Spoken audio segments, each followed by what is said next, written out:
Four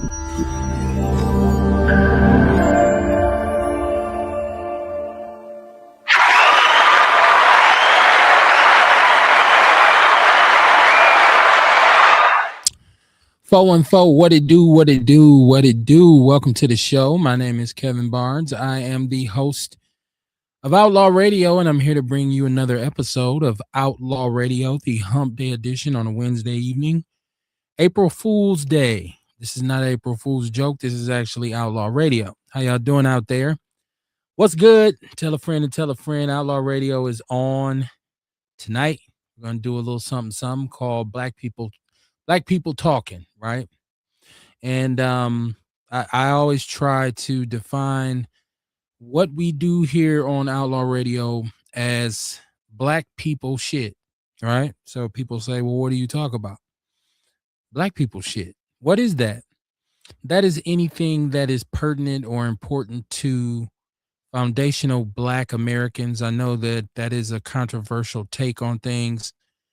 Some have even stated that it's a little bit divisive, but I guess I'm just at the point where it doesn't really matter to me. If you feel like it's divisive, I think it's very important for us as a people to what I call self-identify. I think we need to say and speak in specifics. Well, we need to speak and say things in specific terms. So when we say us, we got to know who us is. When we say power to the people, we need to know who those people are. Too many of us like to straddle the line or straddle the fence. You want to be one thing one day and one thing a different day. People who claim that they love us, people who claim that they love and cherish our community, but are detrimental to the community. People who say they want to see us empowered, but never get involved in things that would encourage empowerment, including empowering each other by supporting each other in our various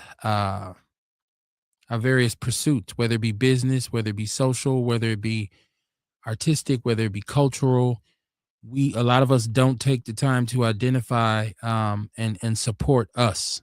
So I am all about being a foundational Black man of color. It does not mean that if you are not a foundational Black American that you are less than or that you are my opposition or my enemy. It doesn't mean that at all. It simply means that I understand my lineage and I understand where I come from. I understand the people that sacrificed and paid a lot of different prices for the freedoms that I enjoy now.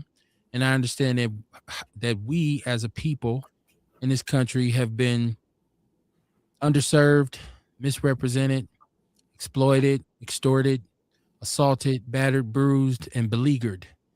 So, welcome to Foundational Black Americanism.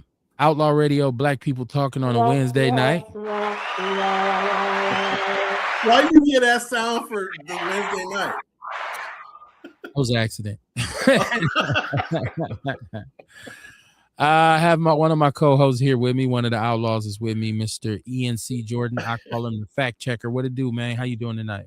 Man, I'm good, man. How you doing? Because you over here putting a I'm thrown off. You just got me laughing as soon as the show started. But I'm good, man. I'm happy to be here. Yeah, I did it to myself. So at least I didn't do it to somebody else, right? I did it to myself. But no, I mean it's April Fool's, man. It's April already. This year is going very fast. What's good with you out there in AZ, man? The land of milk and honey. Just doing that's funny. It was actually cool all day today, one. And two, just doing billing, man. Just billing last, as far as the end of the first quarter. That shit just gets hectic, especially when you just when you're trying to have your numbers match up and then you just like, okay, where did this go? Where did this go? It gets kind of confusing, especially when you're doing it all at once. It's just crazy, man. But other than that, everything's really good, man. I heard that our friend Doc Rivers gave a concession speech before the season ended. I saw so many articles. They were like, he gives another speech about why the Bucks are eliminated from playoff contention. Click here, but I didn't have time to click. So I'm like, oh man, they had Doc head. You think they're gonna fire him or no? I hope they fire him. I don't think he's done what he should I don't think he's done what he should have done as a head coach. I think the Bucks have fallen prey to the what I call the Brett Favre syndrome. Um, and then if you remember, see, I'm a football guy. I'm not necessarily a basketball guy, but if you remember, there was a Mm-hmm. point when every time the Packer season came to an end, and especially we know that after they went to that second Super Bowl under Brett Favre and Mike Holmgren, they lost, right? And so they never went back to the Super Bowl. No. They fell short every year after that. And it was a long time. And every year there was Brett Favre. I don't know if I'm gonna retire. I don't know if I'm gonna still play. I don't know. I think I'm gonna leave. You talking about the tracker? He just held the team hostage by saying, "Well, I don't know. I might leave. I might stay." I felt like at one point he had made himself appear to be bigger than the team, bigger than the organization, right? He did. And so I say he held the organization hostage until they brought young Aaron Rodgers in, and then his heir apparent was the future was there. So yeah, eventually that came to pass, and then Aaron Rodgers kind of did the same thing his last few years, where it was I don't know. And Giannis has, let's be honest, Giannis is one of the greatest players we've seen in the last 20 years. Oh yeah, absolutely. But Giannis has a track record of his body failing him. He's had some key injuries during some playoff runs. He hasn't always been available for parts of the season that were crucial. And the Bucks never were able to once they got rid of Chris Middleton. And I liked the addition of Dame Lillard. Yeah. But I didn't think that Doc was the right coach. I didn't think Doc used Dame Lillard the way he should have. No. And so at this point with Giannis, I feel like, in a city where this is like one of the poorest cities in the country, and you're making $50 million a year to play basketball, if you still have a complaint about the market size of Milwaukee, or you don't like Milwaukee, there's nowhere to go, there's nothing to do, he hasn't said these things, but other people have, then go somewhere else, right? It's not the end of the world. Go on about your business, Yes, sir. So, they done signed your whole family to the team, right? Like, you can't complain. Yeah, you did, bro. You can't complain about who they bring in to play with you because you got 2-3 brothers on the team taking up salaries. So, yeah, it's just about not kissing ass, man. Like if you and we got a championship out of it. Something I didn't think I'd see the Bucks do in my lifetime. Me neither, bro. That's why I don't have no problem with him, actually. Right. And to me, I feel like the players who complain, NBA players are really, really, to me, really shallow. The players who complain that there's nothing to do here, you make $50 million a year. Go anywhere you want. Start something, right? Like you got to do for self. So, I want to see Doc get fired. I thought the team they assembled this year was better because it was younger. I felt like the Bucks had gotten old, especially, Brook Lopez, for as good as he was very slow. Age had kind of slowed him down. I felt like we couldn't keep up with the younger teams like Cleveland and Detroit. Not at all. So I thought this younger team would be a better fit. But then once again, we get Giannis, who breaks down twice during the season for long periods of time, and then they just never really was able to put anything together. So I think it's time for Doc to go. I understand they're in a bag because of what they did with the brother who was here before. And the way they let go of my man, Budenholzer. He was good too, bro. And Darwin and Ham. They were both good coaches. I don't know why they got rid of them, dude. Yeah, but they're in a hole because they're still paying him and they're still paying Budenholzer. So, to get rid of Doc, it's a lot of money. So they should have kept Budenholzer. Budenholzer was asleep at the wheel, man. And condolences to him. His brother had passed. For sure. That's what I said. They should have kept the black dude they hired right after him. Adrian Griffin. Yep. Yeah. I agree with you. What they were saying was he wasn't really running the team, right? Like but they was winning. That's the old Ray Rhodes excuse. Ray wasn't coaching for the last couple weeks. Apparently they was wrong, right? Because they was winning. Well, they done better under him than they've done under Doc. Hey, they were like 12 games above 500. You ain't lying, Kumar. They were winning. Like they were doing better with him. It was like 32-12 or some shit like that. When exactly, bro. I don't know what happened. Doc Rivers. And ever since then, it's been downhill. Ever since then, it's full speed ahead. It's personnel issues. It's a lot of different issues there. Witch Doctor, welcome to the show, man. How you doing this evening? Hey, I'm all right. Hey, I just saw Juno head coach, right, Tory. Uh-huh. You know, I've been knowing him for a while because I didn't know he was the coach though. I've been getting Bucks tickets from him. Okay. And I just happened to see him up there. I said, man, you need to send your son down there to the 504 and see if he can help them brothers out because they need some help. Oh, that's funny. Shout out to him and Juno. And he's been out here in the community for a while. I know so many people who know that brother who have said to me, we should even bring him on the show. And this is before him winning state. They said, yeah, man, you should bring Tojo on. And so I never had the chance to really talk to him, but I've heard people. See if I could get him. I mean, we can have a conversation with him about what happened with Juno and we talk about high school sports and all kinds of stuff. It's always important to have conversations about our youth, especially now, right? And I hope y'all saw that they're having teen takeovers down in Chicago too. They're all over the country. Right. So before we start blaming Milwaukee for everything again, just know it's going down in other places. Jeff Craig, what it do, homie? He said, what's good, fam, man? What's up with you, Jeff? How you doing down there in Texas, man? Earl Henning, he said, what it do, my brothers? Fuck Donald Trump. I wanted to say to y'all, there's a phone number involved with the show, 262-202-5131. That's 262-202-5131. Or you can jump in the chat room, just like we see. I ask that you share the show on Facebook. Let people know Outlaw Radio is on. It's the Hump Day edition. Black People Talking is the name of the show tonight. Because I just want to have a conversation with my people about things that are important to us. Like, let's remove the fluff, right? And some things we talk about, it kind of falls into that category of you worried about the wrong shit. We know that too. So, we don't need to discuss, you know, and I'm quick to, I watch people on social media and I watch people on YouTube in this whole information superhighway. I see black people knee deep in conversations that at the end of the day, it don't have nothing to do with us. Like, why are we worried about that? You know what I mean? So, such as the continuation of the argument of who is to blame for the teen takeovers, parents, schools, the community, white men, the neighborhood, drugs. I don't even understand why we arguing about that shit because everybody right. I think it's just that motherfuckers want to be right. You get what I'm saying? Like, they just want to prove everybody else wrong. My way is the right way.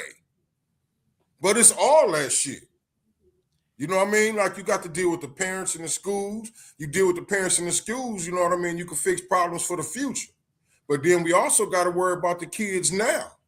You know what I'm saying? We got to figure out how to reach them too. So, you know what I mean? Like, the blame is on everybody. The kids ain't making the right decisions. You know what I'm saying? It's a lot of parents out here that ain't doing what they supposed to do. I ain't taking nothing away from the parents that is doing what they supposed to do, and their kids still doing the bullshit they doing. You know what I mean? But yeah, man.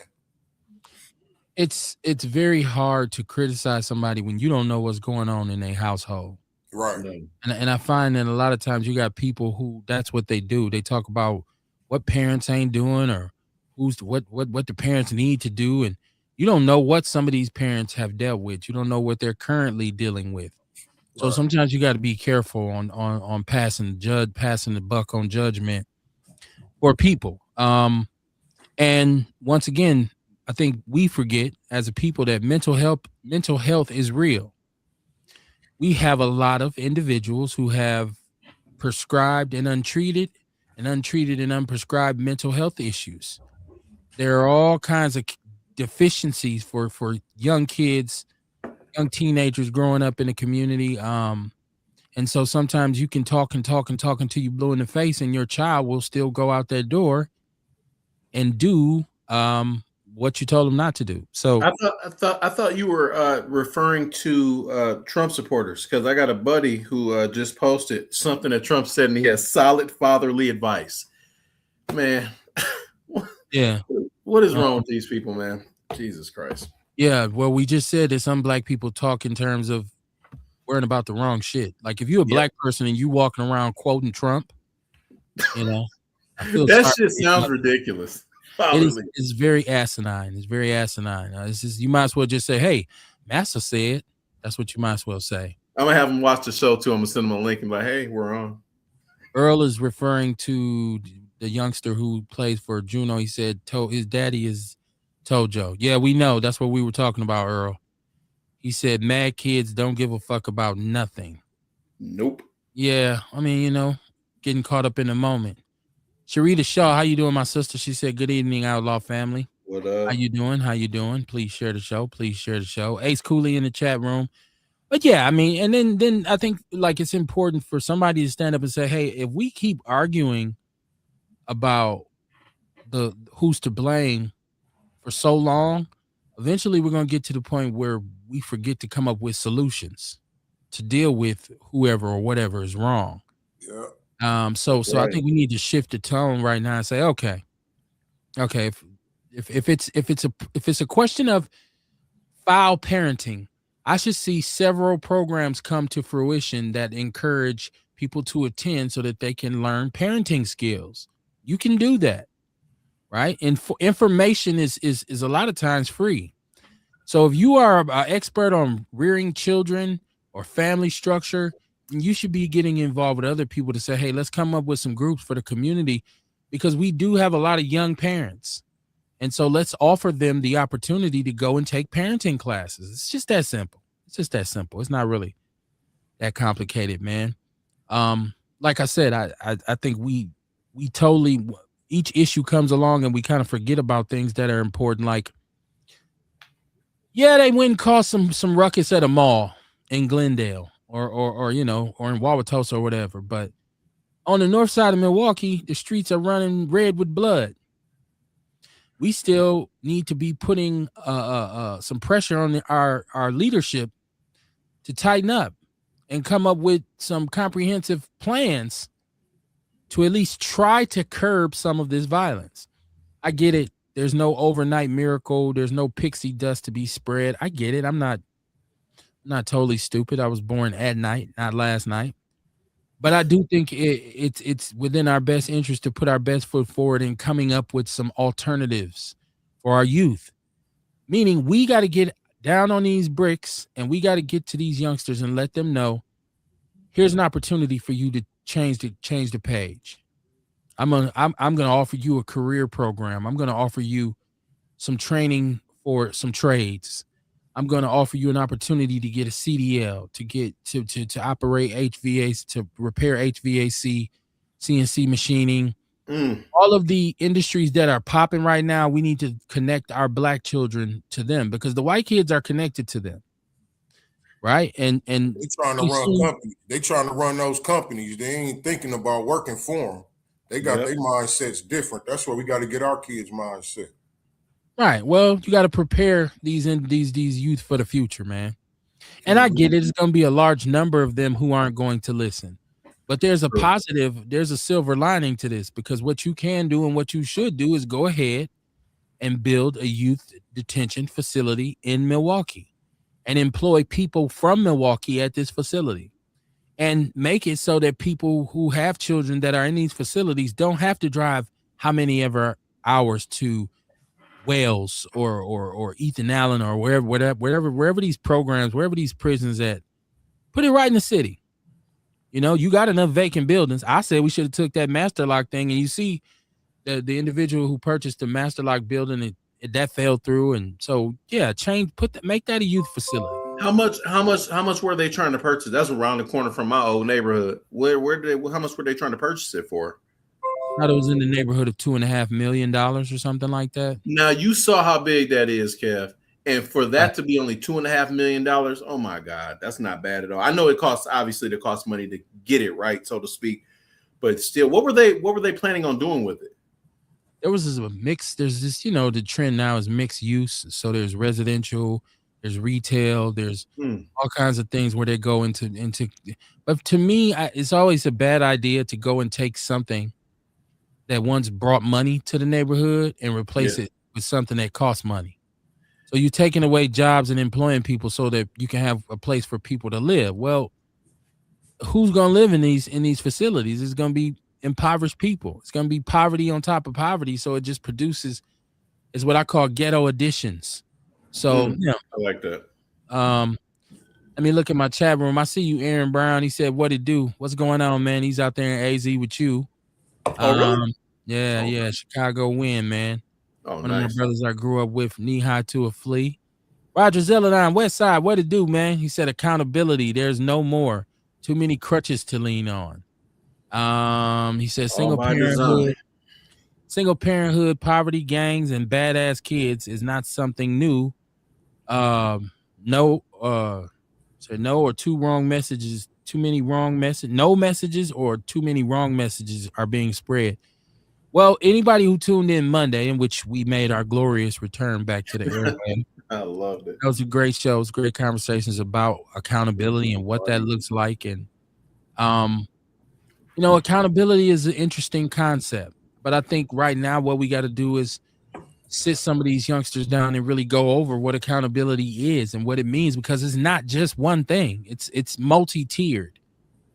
It is, something that it has different pieces. Like there's different accountability don't come by itself. It don't come alone. Accountability comes with responsibility, understanding, maybe even clarity, you know clarity, even.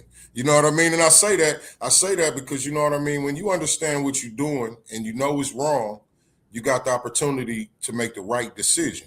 Absolutely. You know what I'm saying? Well, sometimes you got to simplify the terms. I mean, I think you could tell kids, hey, if you don't know what the word accountability means in your language, it simply means keeping it real with yourself. Right. To really accept everything. That's really what accountability is. It's accepting things. Like saying, here's my life. Here's my situation. Here's the role that I played in it. Here's what I need to do. And here's the sacrifices I need to make. And here's the changes I need to make.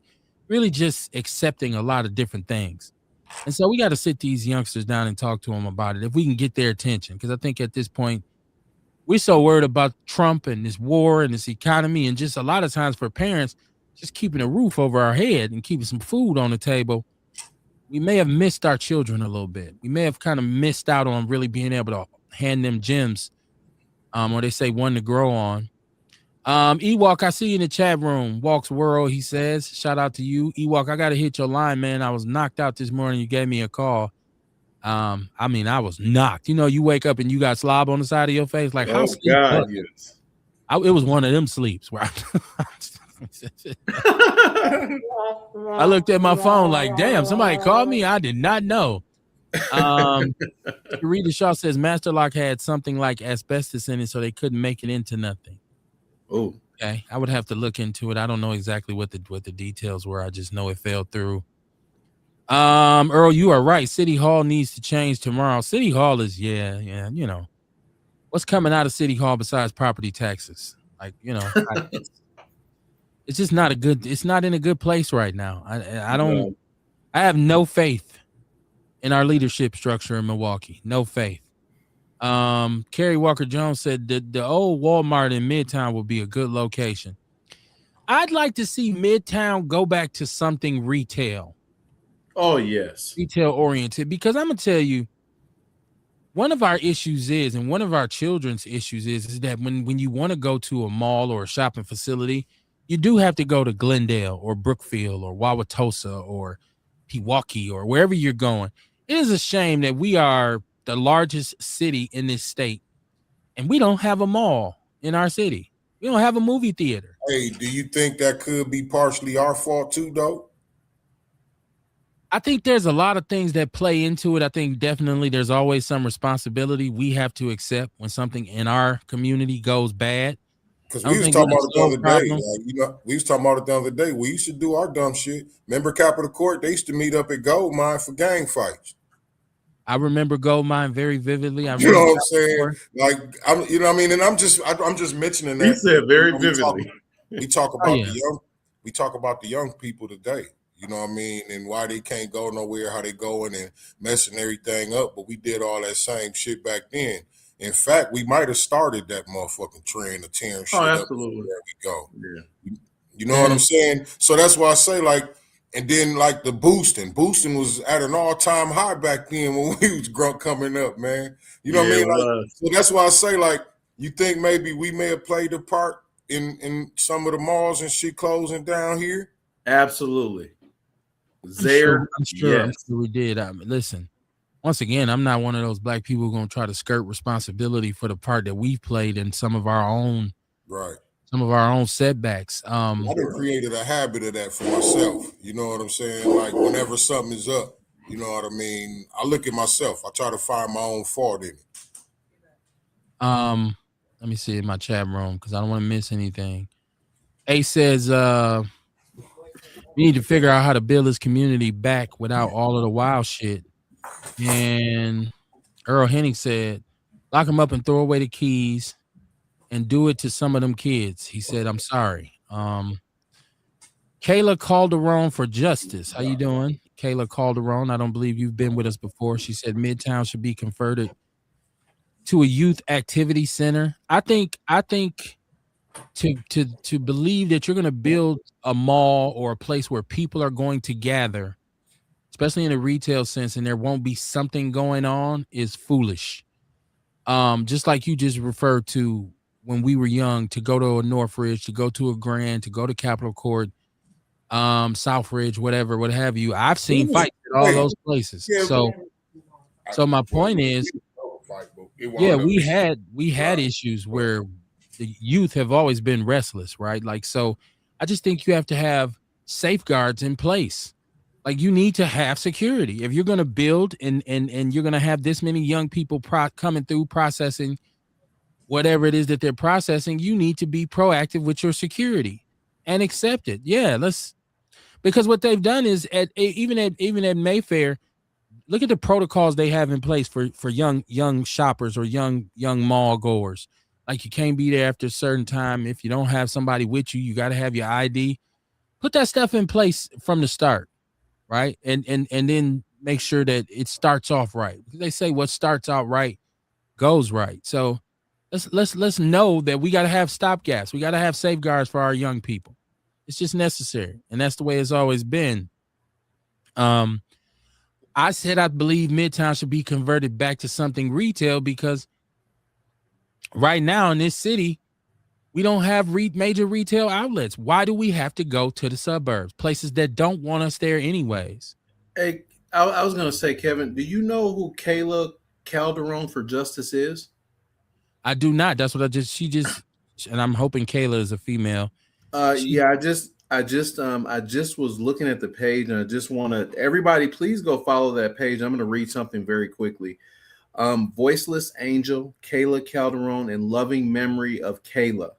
3/18, 2023. She was 18 years old. She was a mother. She was a daughter. So this page is actually friends with you, Kevin, and they're following the show. She was obviously tragically taken away, but they found her with a single gunshot wound in an apartment. So whoever is running this page, we appreciate you chiming in, because I reached out as well as to have a friend request also, and I'll share your photos. You have a lot of positive things on here. And rest in peace, Kayla. Yeah, that's amazing. Yeah, exactly. Yeah, exactly. Thank you for getting in the chat room, right? Yeah, absolutely. Yes. I knew that they had never, whoever's, their page, I knew that page had never, made comments before. That's why I said I made. Yeah, I'd never seen them before either. So I looked it up. I'm like, oh, wow, amazing page. Sharita Shaw in the chat room says the world is moving at the speed of light and some parents can't keep up, especially if they are not tech savvy. We need to stop comparing our childhood to the kids today. Totally two different worlds. I agree with that to a certain degree, Sharita, but I think parenting hasn't changed. I will agree with you on technology. Is being technologically advanced or aware something that you need? I mean, I think you need to be able to keep up with the tech that your kids are using. You need to understand Instagram. You need to understand social media. You need to know how your kids are posting on there. I found out, like, just dealing with my son, because I stalk both of my kids' pages, Instagram, Facebook, what have you. He has a fake page, and he's explained to me several times that everybody got a fake page, Dad, because they don't want their parents. I like that. You know what I mean? But aside from his social media, his behavior is always under surveillance. Like I'm always watching how he's moving, watching his patterns, his attitude. If his attitude changes or how he's moving changes, then I know that something going on. So, but yeah, technology is something you do need to understand to a certain degree, Sharita. I do believe we shouldn't compare us to them because they're individuals. So a lot of times it's when I was young. Well, you're not young anymore. You're an old fart now. You got to accept that. Earl said it's not our fault, but we couldn't kill each other. We didn't kill each other like now. We just had this conversation the other night. I'd say all the time, the Milwaukee I live in now is not that far from the Milwaukee I grew up in, except for the crack ain't what the motivating factor is. When I was a youngster, crack had the streets on the chokehold, had the neighborhood and the community in the chokehold. Yes, it did. But ever since I've been in this city, people have gotten killed. People have been murdered. There's been violence. There's been segregation. There's been racism. All that stuff has been in Milwaukee since I can remember. Yeah. It's pretty much the same thing. So, of course things have changed. I'm happy to a certain degree things have changed. Right? Like, of course things have changed, but sometimes things changing ain't always a bad thing. Like, people look at change like it's bad. Like, you won't change, right? And people, the world unchanged. Well, sometimes that's a good thing. Cecilia, DC Brookshire, shout out to you. This is my boy Dewan Brookshire, my partner. We coach together, kids play sports together. Shout out to you. Tell Brooke I said what's up. She said these young children are on a whole different level. They have zero respect for adults. We did stupid-ish, but we had the fear of God and our elders in us. A lot of us did. A lot of us did because a lot of us came up getting the hell beat out of us by some of them elders. These kids ain't been physically reprimanded to a certain degree like we were.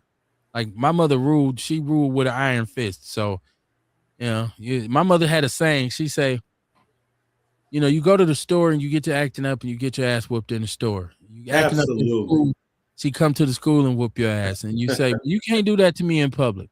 She'd say, you show your ass in public, I'm beating your ass in public. So true.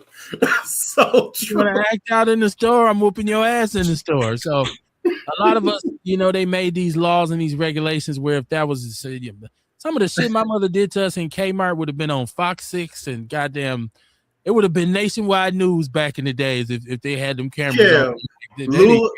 Lula May should be in jail right now for the ass whoopings that I got for talking shit. I went to school. I told Miss Jensen, my kindergarten teacher, I went to Philip, and I'm just sitting there. My mom whooped my ass the day before. I'm like, yeah, I'm thinking in my mind, yeah, because the teacher said, if you felt that you were abused, there's someone you can talk to. My mom hit me with an extension cord. She only hit me like twice, because obviously an extension cord could really hurt. But I fucked up. Yeah, I got my ass whooped 2 times. Hit twice my ass, nigga. Every time I got my ass whooped. No, she was trying to be cool. But the thing is, though, I had left the porch. So I left the porch. My grandmama lived on 15th Street, and my stepbrother was over there. So I was trying to walk over there to see them. She called me. She brought me to the crib, whooped my ass. I went and told Miss Jensen because I had some courage. I was like, my mom, her Lula May Hall, she beat my ass with an extension cord. And the teacher said, oh my God, Ian, are you okay? I said, no, I'm not. I went home and right hand to God, I told her that. She whooped my ass again and said, go back and tell him that. Tell them Never again. Yeah, well, first of I all, remember I was getting my ass whooped. While I was getting my ass whooped, I told my mama, I'm going to call social services. Dog, she snapped. what's funny is I went to Phillip as well, and Miss Jensen was also my kindergarten teacher. I love Miss Jensen, man. Rest did in not peace. love Miss Jensen. I did not. I don't. Did she pass away? Has she Yeah, I passed think she passed away a few years ago. I think she had cancer. Okay, I didn't. She was not. Yeah, I was trying to find all of our teachers, Kev. I be looking them up. Miss Stewart, I know she passed away. Yeah, I know Miss Stewart passed away. One of my best teachers, man. I couldn't stand her. She took my GoBot and shit. Made me part of who I am today. Discipline. Well, so here's the thing. Like, you know, that's that thing of I'm gonna tell of the counselor, or I'm gonna tell somebody. Like my brother did that one time when my mom was actually in the hospital and he had gotten a whooping, what we call a whooping. Oh, I got my ass whooped too. And my mother's pneumonia. She had pneumonia, so she's got all of this stuff hooked up to her in the hospital. And he says to her, "Yeah, mama, I could have got you put in jail because they asked me why I have webs on my leg. Man, I never seen hospital equipment get It was so many beeps and buzzes going off in there. Your mom was a gangster. She was like, her thing was always, if you don't like this household and you want to tell on me for whooping you, when they come, I'm gonna tell them to take you with them. Take your ass out of here. Like, you can go with them. You can go live with them. So, and I whoop your ass in front of the police. So I never was one to. I could never do that. And thank God my kids never did either. Not that they got beat like that, but to tell me that you willing to call the police, and it ain't just my kids. Anybody who calls the police on me, I am not fucking with you no more. Ever. You can be my friend, my cousin, my neighbor. I don't care who you are. If you call the police on me, it's all over. Don't even call after that. Hey, Kev, I'm gonna give you the finger. Don't call. Do not. I don't care. Domestic, whatever. You call the police on me, and you really, because once police involved with a brother, who knows how things could go left, right? We see situations where brothers wake up dead messing with the police. So yeah, if you call the police, it's a wrap. And my kids, really, that's what you want? Because you can sign your children over to the county. I'll sign my parental rights over. You can go. You can go live in the Vale Phillips Detention Center.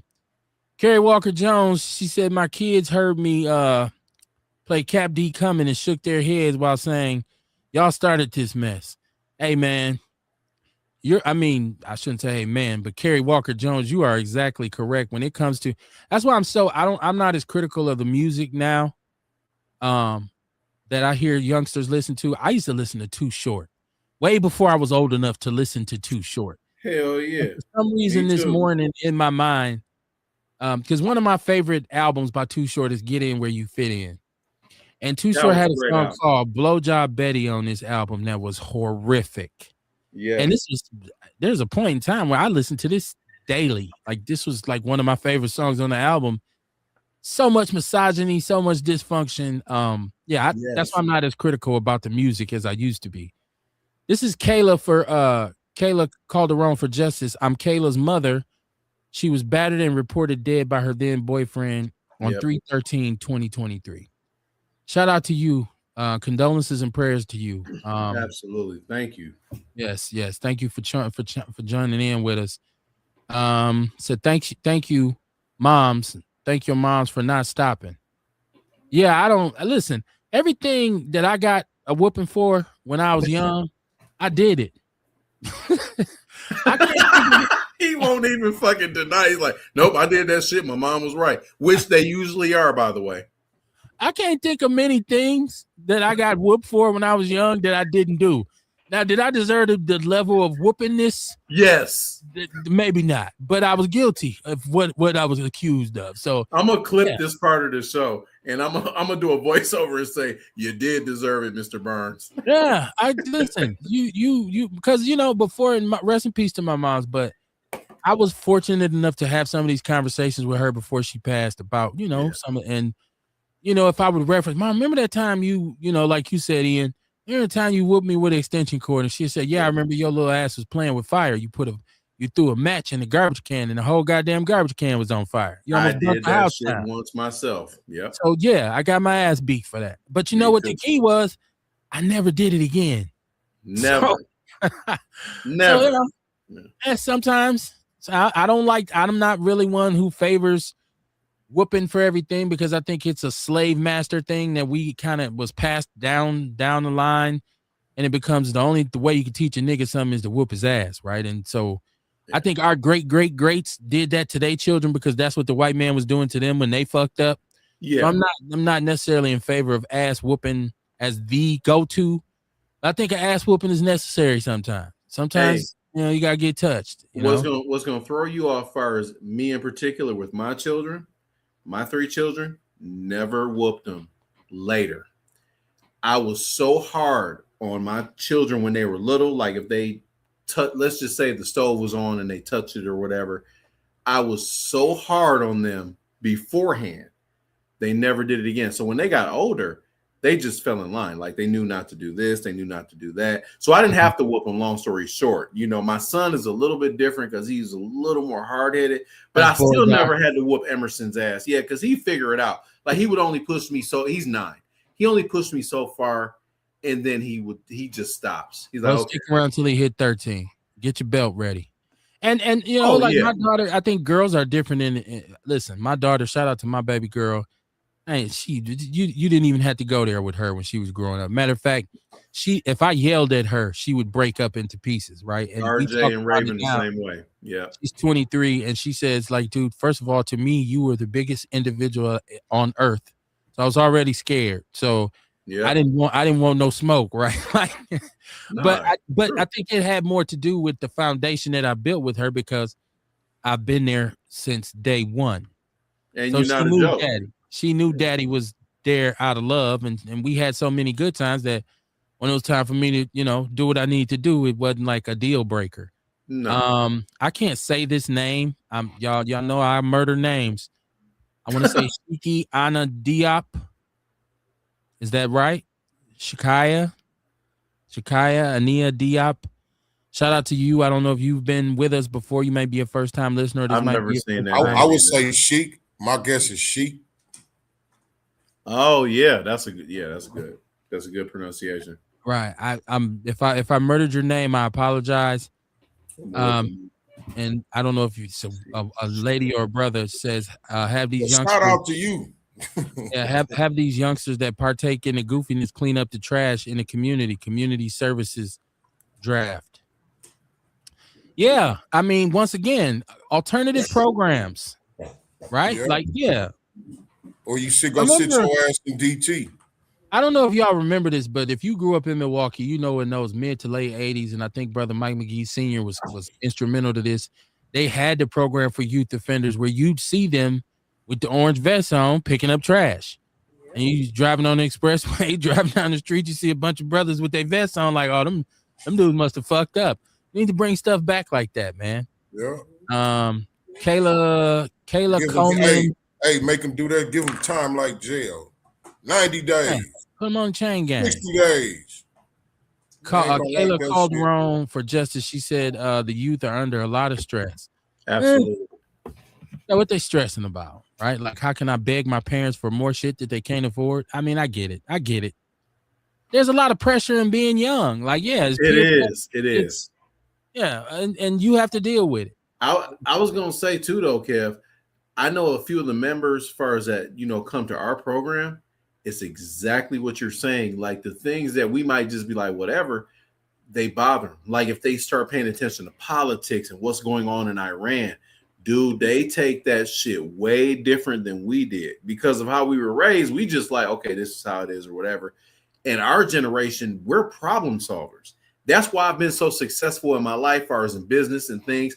I figure problems out just like you brothers here. But the thing is, man, a lot of them have had a crutch, and it's actually kind of sad. And Kev, I swear, it seems like that they need something else, as far as to just, I don't know, man, to give them a jump start. Maybe they need a Miss Lula May or a Miss Barnes or a Miss Carter to go ahead and put their foot up their ass, because we had to figure it out, bro. And it's kind of sad because a lot of them don't. And I don't. That's the one thing I would like to figure out. Like, how do we change that? Because I know how I raised my kids, and you guys. Their ass up. You said what? If they ain't listening to nobody, lock their ass up. Make them go think about it. But like, I like the idea. I like the idea that somebody just said when they was talking about, you know what I mean, making them do some community service, get them out here on these highways picking trash up, or even in the city. You know what I mean, under surveillance and shit. Like, cause they don't want to work, but just get them out there and make them do this shit, and make them clean up their own community since they fucking up their community. And what's funny about that too, OG, and it's funny you say that. My mentality when it comes to certain things is either black or white. There's no in between. I think where we're failing at, you just said lock their ass up, right? Shit, if you fuck up in real life, what if you don't pay your mortgage? They're going to come get your fucking house. Don't pay your car note. They're going to come get your car. It doesn't matter how much you cry about it or whatever. And I think you're right. It's called tough love. And I think we need to. Yeah, because it is what it is. It is what it is. You know what I mean? If you fuck up, you got to deal with the consequences. You got to do certain shit. We can't be cutting corners. This generation, they love cutting corners and shit. And that shit don't work. Copy and paste. And I got one thing for you. Both of y'all, don't swallow your tongues when I tell you this. My mom said this once, and it's so funny. She said, Ian, I wish they would remove labels. And I looked around. I'm like, why, Mom? She said, because we could weed the stupid motherfuckers out. I'm like, what the fuck? That's the harshest shit I've ever heard. She was like, the dumb motherfuckers that drink bleach. Drano. Hey, look, that's where we at. That's where we at. We had hearts. We had hearts. We had give it to them hard. Give it to them in the raw. Because everybody been sugarcoating shit for years. You know what I mean? Oh, their emotions. Be careful. Or they're traumatized. The world don't give a fuck if you traumatized. Nope. I'm with you on that, man. Prison, they don't worry about, they ain't asking about how you grew up and weighing that into how you get sentenced. You getting the time you getting, and that's it. When you get to prison, and don't nobody give a fuck how you grew up. Speak on it. I don't know. I was just looking at the comments where Ace Cooley says, how do we get the youth out of the mindset of having beef? I believe it's a part of the Willie Lynch syndrome. But to what you all were talking about, I was raised on extreme tough love. Like, and you know, I think what Kamar said is true, and I think what Ian said is true, but what your mom said is dope too, because when I was in elementary school, and even to middle school and high school, special ed kids were special ed kids, right? They were the kids in the basement, in the classroom with the sink, right? And we knew who they were, and they didn't sacrifice us for them. They had their own classroom, right? Now I do understand MPS lost a lawsuit on how they dealt with special education students, and it was around the time when I taught school, and this is where they came up with all of these IEPs and this kind of thing. But I think we messed up when we started putting those kids into regular ed classrooms, because now I have to not teach my other 29 kids for these one or two children. And sometimes a lot of kids work very hard to get out of those programs or those classrooms because of the stigma, because people did used to laugh at them. You know, when they would come into the cafeteria together, people would be like, oh, here come the retarded kids.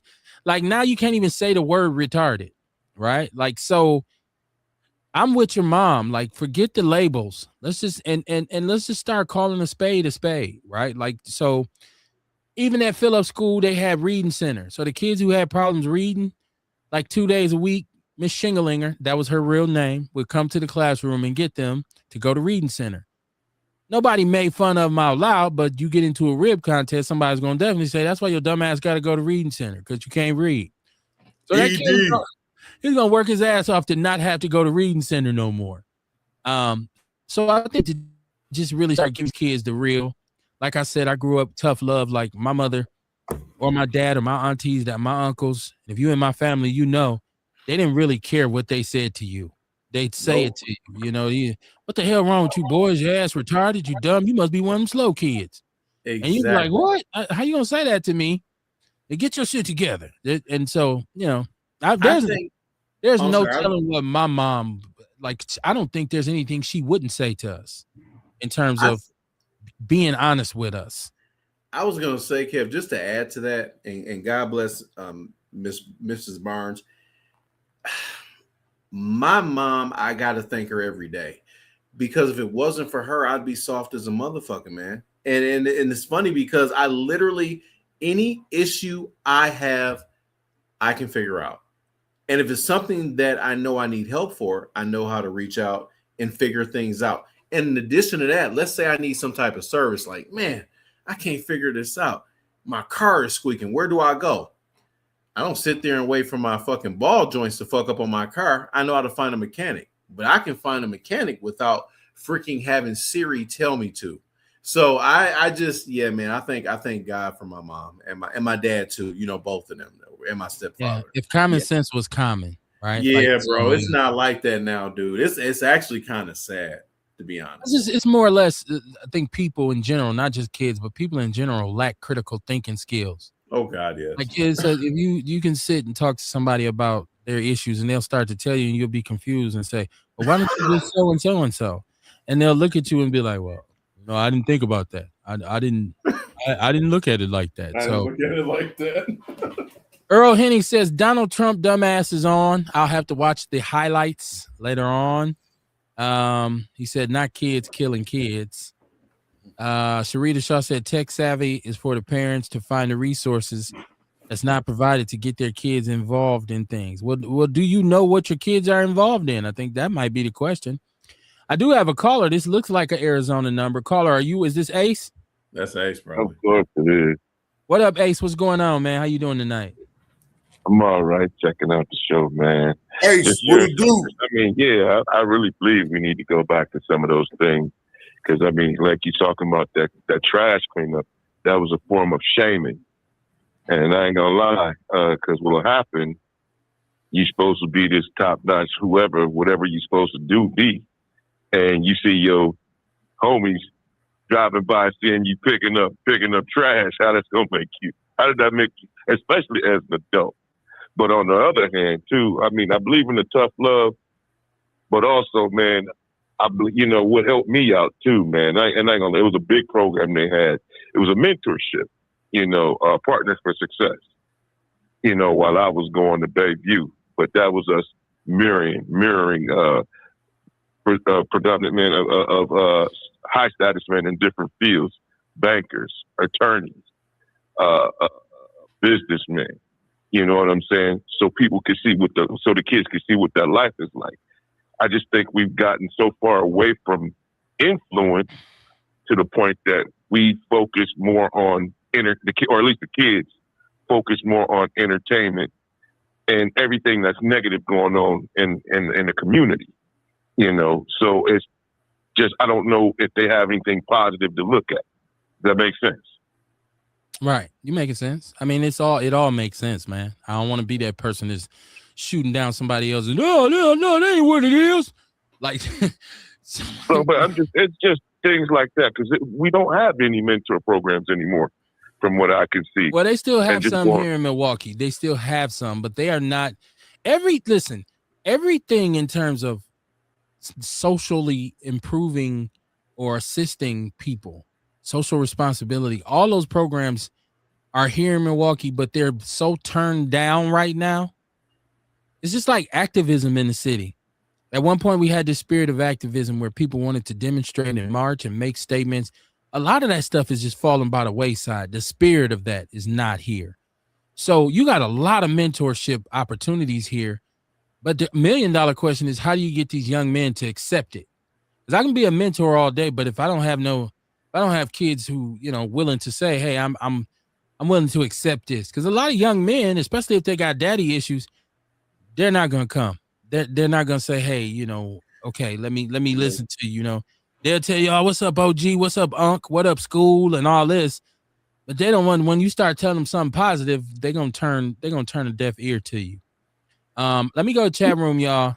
Earl says, I'm happy to have the mother I had, 5 boys and 6 girls. Happy to be here. Man, that's a lot of kids, but yes, I bet you are. Erica Hunt, how you doing? She said, "Hey, Outlaws, what's up, Erica? Welcome to the show. It's the Hump Day edition. Black people talking. So, in other words, everybody else shut up, including Trump. Shut up, Trump. Is black people talking. He won't. He said, y'all remember NWA is the world's biggest. Don't matter. Ace is on the phone, so I shouldn't have read that. I was referencing Too Short earlier. So Earl says, bitch. Yes. Right. Yes. On your thrower, how you doing? She said, hello, guys. How you doing? I know the whoopings with extension cords. I know how they feel. Oh, yeah, Bad. me too. I've been physically admonished with an extension cord or two. Sharita Shaw said Tory Lowe trying to replant the seed for neighborhood block cleanup. He currently have a date scheduled. Yeah, y'all go over this page and check that out. I don't really rock with Tory. We don't have any kind of communication. But it's good. If you want to, our community definitely is dirty. It needs some cleaning up. That's for sure. Earl said education is the key to success in life's endeavors. I don't disagree. Mrs. Brookshire, she said Milwaukee needs to have more youth being mentored by young people they can relate to. My son at Morehouse goes into the middle school by the college to mentor, as do many of the college students in the Atlanta University Consortium through a special mentorship program. He said the children are bad, but they listen to him and the other college students. Shout out to Huey, man. Huey was a good dude. I know her son. I had the pleasure of coaching him in football, youth football. Huey was a good dude. I mean, he was a good youngster. I can see him being able to relate to these youngsters, and they should listen to him because I'm pretty sure he got some heck of a stories to tell. So, shout out to Huey. I hope, and congratulations on his success at Morehouse. I've followed that because I'm friends with Brooks. So over the years, I've seen Huey's journey. So shout out to Huey. He's always a good kid. Dion said, I'm here. What it do, Dion? What's cracking with you, partner? It's Outlaw Radio, man. Black people talking. Kerry Walker said they are the problem solvers, but nobody taught them how not to be the problem. They think they know everything and run their mouths without realizing even similar situations have differences. Their common sense is very low because they know it all. Kids, but that's the young people. I've always thought it's hard to talk to them because they think they know everything. Sonia said, and go back to them standing outside Walmart when it's still something too. When it's, I don't know if I'm reading that right. Help me out, Sonia. Get me correct on that one. She said, and this is Mrs. Brookshire. She said, exactly, Ace. The mentorship programs are so critical. The ones that exist in Milwaukee are not very robust. I'm trying to find the name of the one that the AUC HBCUs participate in. And I want to say this because, like I said, I coached high school. I coached Pee Wee youth sports. And a lot of the brothers that I coach with, when you go in, especially in MPS, I coached varsity football in MPS for probably about 12 years. When you take those jobs, you take on mentorship. You take on some stuff you didn't sign. You say, you think you just there to coach. That's why the brother Tory Johnson from Juneau deserves all of the credit because you a social worker, all of that. And these therapist. brothers, and they bring it to you. They come to you with it. Coach, I need to talk to you, and I don't know how many over the years, how many kids we had that, and we started at Madison High School. I'll never forget. And all of us, we were fairly young. All of us, we were always amazed that each one of us probably had about 4 or 5 boys that when we hit that building or we hit that practice field, they were just like magnets and they just wanted to talk and ask questions. And it was like my son at the time, I started when he was like 3 years old. And he used to kind of look like, dude, like, get away from my daddy. Like, like, can I have my father back? Right. Like, follow you to the car type shit. So, and anybody who's coaching right now, you are a mentor.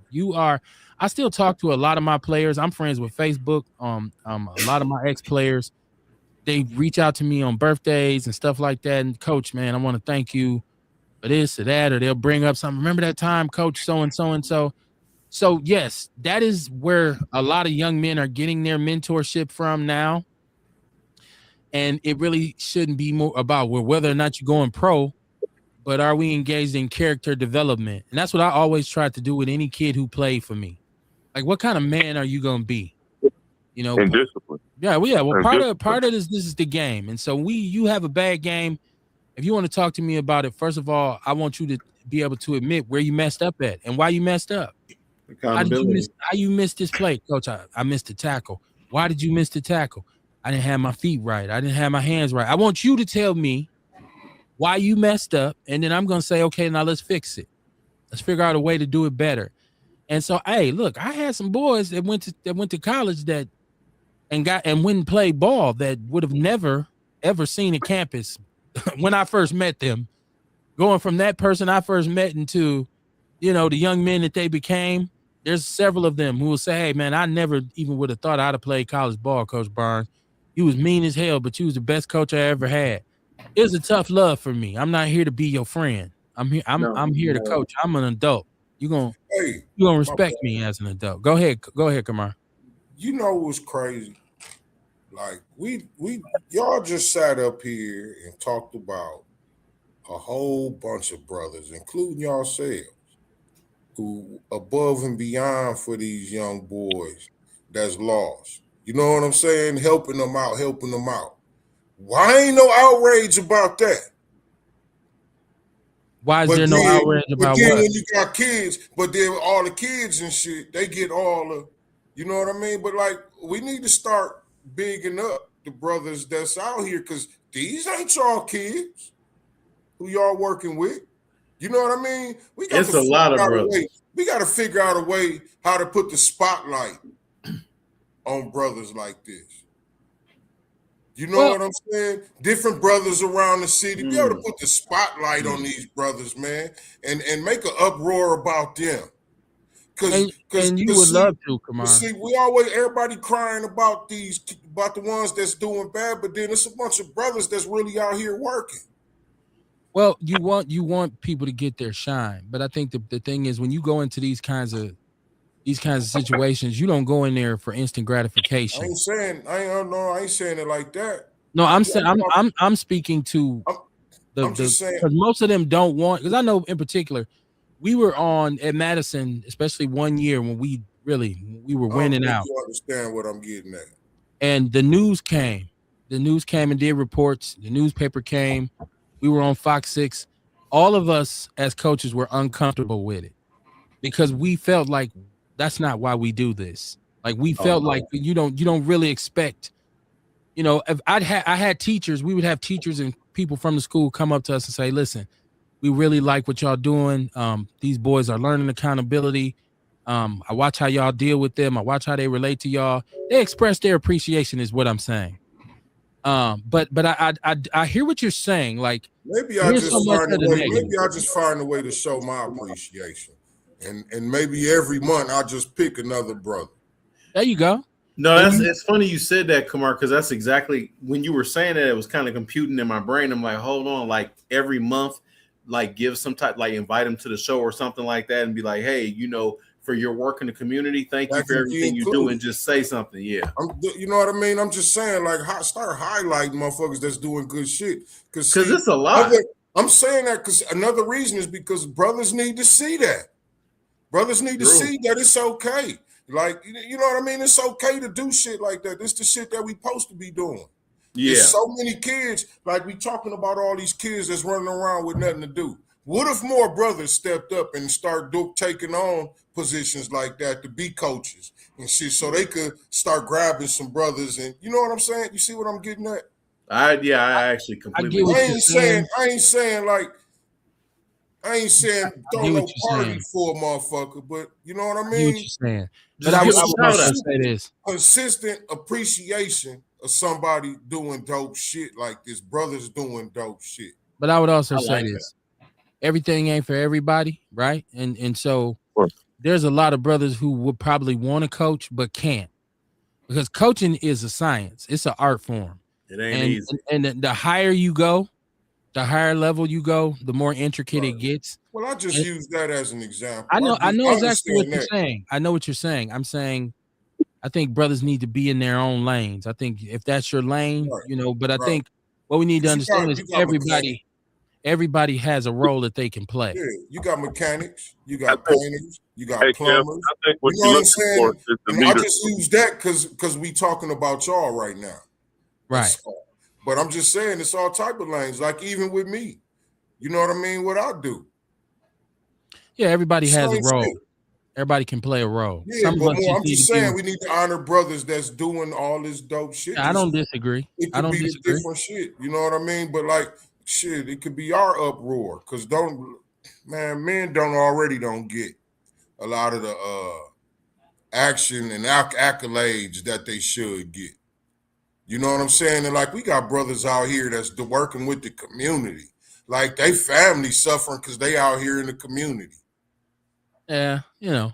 Let me get Speaking of, If they gonna give it, if they gonna get themselves like life, I just heard of 414 Life is an extension of the office of what is it called now, y'all? don't know. Prevention and it used to be the Office of Violence Prevention. I just figure I got some homies with 414 Life. That's how I look at it. I just seen them on TV. I'm like, yeah, that's kind of cool. But also, I look at the fact that which I think you're looking for is just a leader of men. You know, people who can actually talk to men and have them understand. You know, but I look at also things like, man, just it's a brother out in I think his name is Jason Williams out in Detroit, man, and and I listen to him. And it's just for me, you know what I'm saying? Because, you know, I'm trying to always find clarity. But he's in the martial arts, you know. And so the kids that come to him, actually, he has the kids come with him as well as their parents. And they'll talk to him about certain issues that's going on. And he'll build a solution to have them understand it. Such a prime example. You know, kid who's messing up at school and it's causing pops to have to come home from work early. So he's taking off work, so he's missing pay. Basically, the lesson was he had the brother get down and do push-ups, right? And he had the little boy get on his back. And he asked him to do the push-up, and he did it once. He says, yeah, that was easy. But he had him keep doing it. He kept having him do it, and it gets harder. You know, basically the lesson was it becomes a weight. You get what I'm saying? And to teach that, he's got to learn the accountability and take some of that pressure off his parents. Does that make sense? Yeah, I get where you're going. Yeah. But I mean, things like that, martial arts, shit, just, you know, remember the backyard mechanics, man. I used to be interested in cars. A lot of these kids, you got to figure out what their interest is. I think a lot of them just don't have nothing else better to do. Shit, half the parents. You sit down and you ask them, what makes you happy? And you know you'll get a person looking at you like a deer in headlights.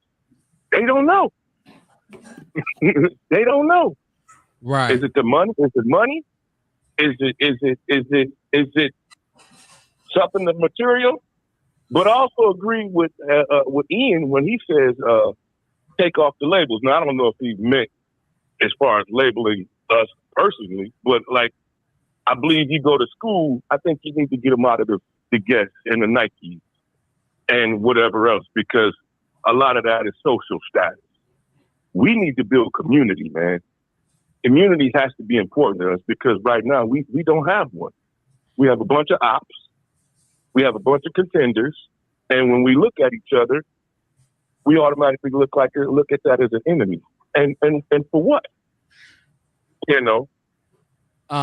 Sonia Thrower she's clearing up what she had stated earlier, saying when a kid steals something at a store like Walmart, dollar store, or a dollar store, she said down in the South they used to have them stand outside with a sign that say "I stole."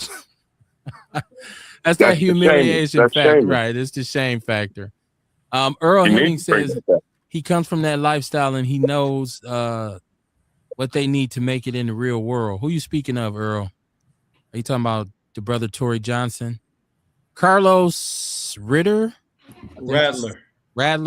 He says, what's going on in here? What's going on in here is Outlaw Radio, Black people talking. That's the Hump Day Edition. Welcome to the show, my brother. He's a coach also. Okay. Yeah. So we were talking about the coach, and I sent him a message and was like, "Call in, bro." Okay. Sharita says, Kamar, you had a platform for it. It sounds good. Erica Hunt says there's a Milwaukee Leadership Award program. It's just that the same people win it every year. The brother Carlos Rattler said he's been coach of the year 2 years in a row. That's what's up, man. Yeah, absolutely. Big up to you. Big up to you. Kerry Walker Jones said, I was a team mom at North for all of the players and any other that I could get my hands on. Definitely helps. And I still keep in contact with as many kids as I can that came into contact with at that time. They're my babies, even though they're grown now.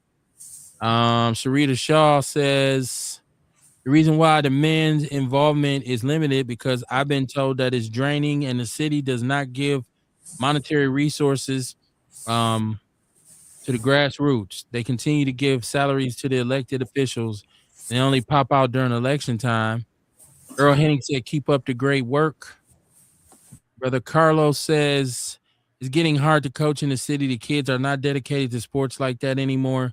The resources are not there, but some of us just make it look good. She said, Sarita said they tried the uniform policy at school, but it failed. So I just wanted to go to the coaching part. Like coaching for MPS is a task, especially basketball might be a little bit different. My son played basketball, but by that time I had taken him out of MPS. Football is tough to coach football. So like I said, 12 years, it was draining, and it took a lot of time, but I got paid. So we were paid coaches. So we, you did get compensated and it wasn't bad. Like some of those little MPS checks during the coaching during the season used to come in real good for me. I used to be like, whoa, okay. So yeah, but it was definitely, it took a lot of patience. It took a lot of moving around. And it took a lot of time, but it was rewarding to me because I can remember being a youngster coming up in this city playing ball, and there was not a whole lot of examples of success for me. I wasn't able to look around and see a bunch of brothers who had left here on football scholarships or who were getting recruited. And so I was kind of, for a while, just kind of going through the motion until my high school coach kind of said, listen, no, you don't have to worry about what you see around you. You're going to be the exception to the rule. You're going to go. You got the talent. I'm going to make sure you're going to play at the next level. And I just remember him taking a lot of time with me and being very patient with me because I was loose. I was wild with it, right? Like as young, just young and wild and just out here. And he took a lot of time, man, and had a lot of patience with me. And that's why I say this all the time. And this is a white guy. So, he made the biggest difference in terms of me going to high school, playing ball, and he made sure I got recruited. Once it was all said and done, we actually ended up working in MPS together, and we would go to lunch, and he would tell me, you was this, you was that, and I would tell him, like, Dreb, like, I owe you a debt of gratitude, man. Like, you really, because of you, I was able to get through a lot of stuff, man. So it does, that gratification does come back. When you get those boys coming home and they got their little college jerseys on, and them their ex-teammates and their ex-classmates, they surround them, treat them like celebrities. They feeling like big man on campus. Like, man, like you playing on the next level, and you can just see them feeling appreciated and feeling like they accomplished something. So it's definitely a journey though, and it gets challenging at times, man. Do they still have the AFY leagues out there, man? Because I ain't gonna lie, if it wasn't for that, I would have never played, man. And I was, when I started, tell them, Bull, I was probably man, I was a little bitty dude. There you go. I got you to play, remember? Come on, man, let's play. Come on. Carlos, you're right. They do cap how many paid coaches you can have by how many kids you got, right? They had that. I've been out of coaching. My son been out of high school now, so I've been out 7 years. When he went to high school, I said, you know what? I'm gonna be here for him now. I'm not gonna be running around behind somebody else's kids. But yeah, they did, and that's why we used to have to work that school to get as many boys as we could to come out, because paid coaches are usually worth the money as opposed to some dude who just been playing Madden. Yeah, and want to come out there and just think he like they don't know what you're talking about, man. Move around.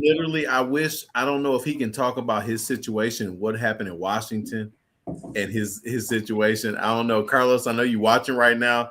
If you can talk about it, give a thumbs up. But if you can, it's all good. But I tell you what, Ian, he don't have to say much to me about Washington because I coached at Washington for 4 years. So you already know. Yeah, it's bad. And it was one of the worst. Yes, it was one of the worst. It was one of the worst coaching experiences just because of the school, the way the school is set up and the surrounding area. Yes. It was one of the worst. I wanted to. That was the only time during my coaching career where I didn't like coaching. The shit he told me though, Kev, was bad, and I was like, "What?" Like they were trying to hinder him from getting another job.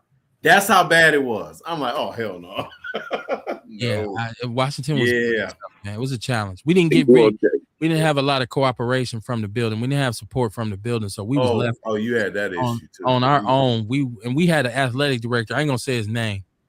I'm glad he ain't in Milwaukee no more. Just put it like that, because he was horrible. He was horrible. Said, I ain't gonna say the nigga name. I'm not. But he was horrible, man. He was. Woo. There was some trying time. That sounds fucked up. Shout out to my partner, man, Ladella Greer, who was the head coach, man. We reminisce all the time about some of the craziness we used to deal with at Washington. It used to be, oh my goodness, man. I'm just gonna that was.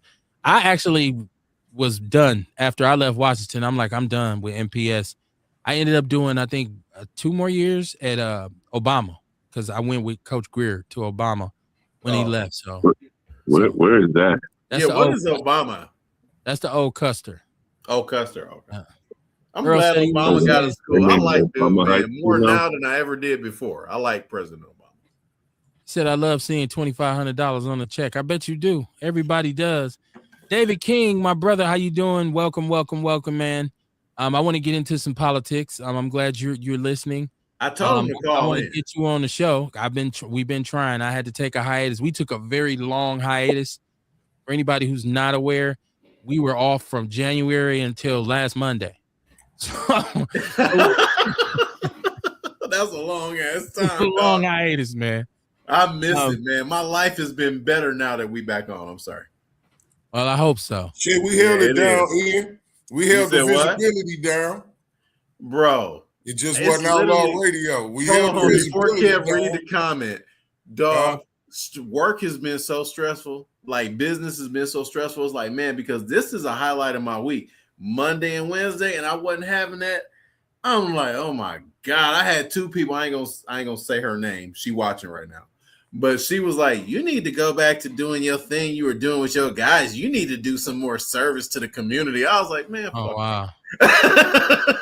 This is Brother Carlos. He's saying in schools barely having teams. Some schools can't even assemble a team until week 4 or 5. I've noticed that. That's fucked up.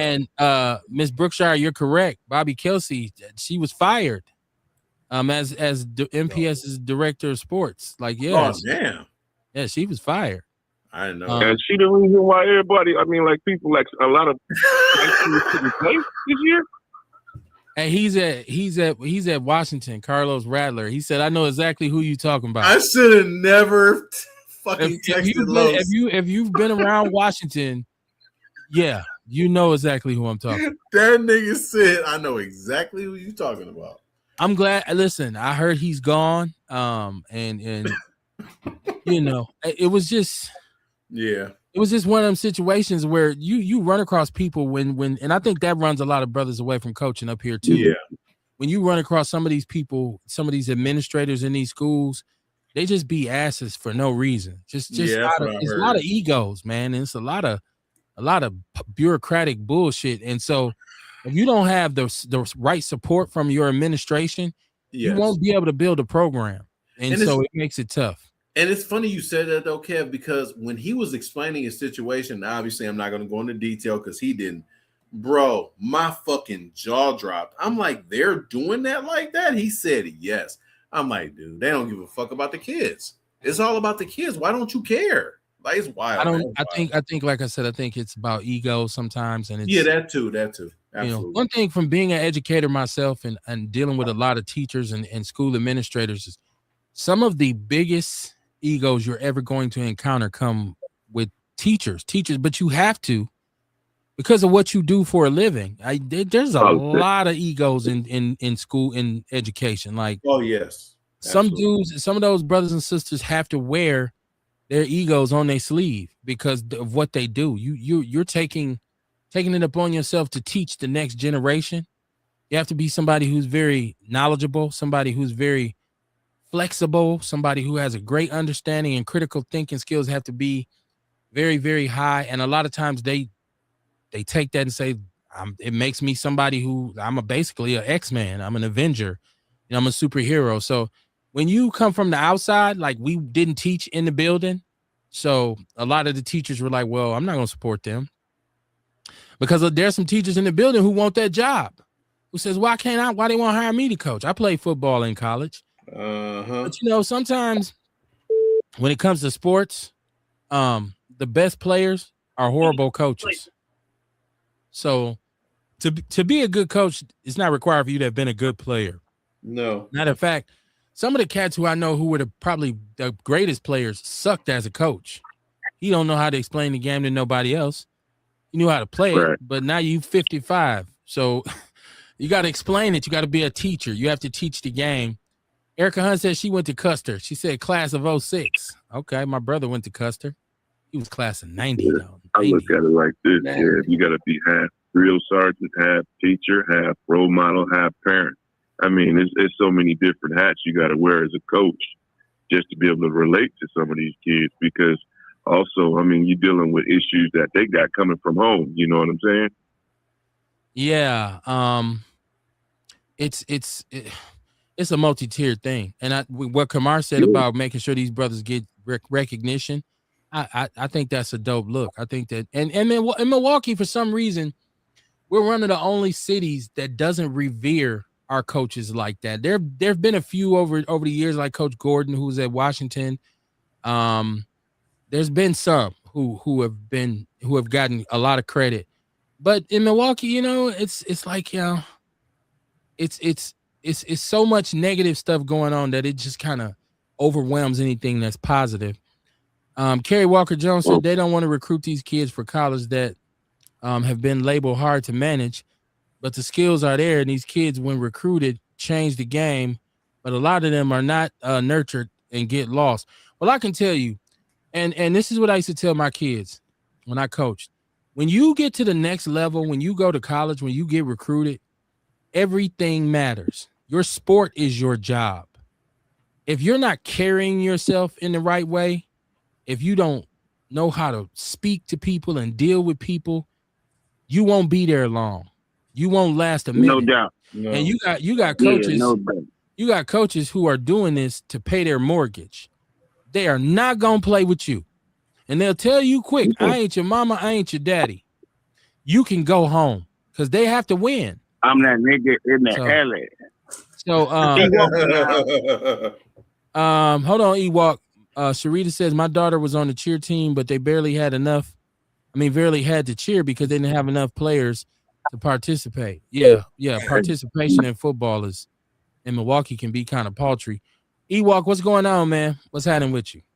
Nah, man, I was just, when y'all was talking about what y'all was talking about, man, that shit is difficult, man. Because you have to psychoanalyze people and shit, and sometimes that can be tough, to the point where it's too many people that you gotta, I gotta talk to this person this way, I gotta talk to this person that way and shit, and that shit can get tough on the motherfuckers. So I respect people who got, the patience, you know what I'm saying, for the job, you know what I'm saying, because that shit difficult, man. Even with relationships, you gotta, even family members and shit. Sometimes, man, you be like, man, this motherfucker crazy. I think that's a big thing, though. I mean, you have to be able to speak with the proper decorum in certain situations. You got to do that now, even under employment. We all do it right now. I know, Kev, you work for, I don't know who you work for, but at Ian, you got your own situation. Kamar, you got to know how to communicate. That's what do you call it? One of the classes at school, it's an elective. You have to figure out how to communicate with each other and other people. You got to almost figure out how to be diplomatic in the community. You know what I mean? So that's just a given. Sharita Shaw's agreeing with you, Ian. It's difficult. It's difficult as hell, though, man. That's what I say. So people who do it, I respect them because the patience and the understanding that you have to have and shit. You know what I'm saying? And you got your own shit. Cause hell, you crazy too.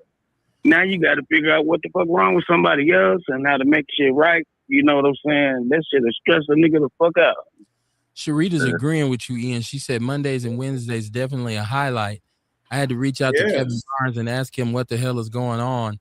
There was a lot of people who inboxed me, and like when we were on hiatus, there was a lot of people who was hitting my inbox like, Kev, what's hey man, what's up with the show, right? Like, and I'm just like looking at the messages like, yo, I'll be back. It's all like. That's funny you said that because I'm doing that right now. You know what like I'm saying? I'm You got messages a good out. thing going, dog. Your show is good. Well, I appreciate people even wanting to hear the show. So. Oh yeah, man! Like right now, you got a good show, man. This is dope. Speaking of good show, ahead, Ian, if you're just tuning in, it's Outlaw Radio. It's Black people talking on a Wednesday evening. You can call in. The number is 262-202-5131. I'll slow it down a little bit. I don't know why they took the streamer off StreamYard that used to go across the bottom. I'll figure out a way to bring it back. Yeah, that's kind of weird because two people sent me that, and I was gonna say too. I'm sending out things to people. Like I have a friend who has a podcast called Swiss and Mocha. And I told them to call in because she had checked it out about the dating on Monday when we were whatever. She was like, dude, I was at work. She said that shit was wild. Yeah, people like when we talk about the relationship content too, which it is. It's pretty entertaining to be honest.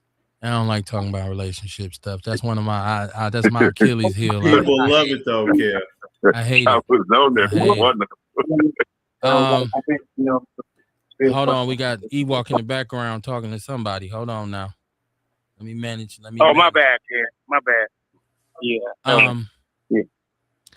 This is Carlos Rattler. He said now they have two. And believe me when I say this is like having a negative one athletic director. Yeah, you got two. Oh my God. I don't,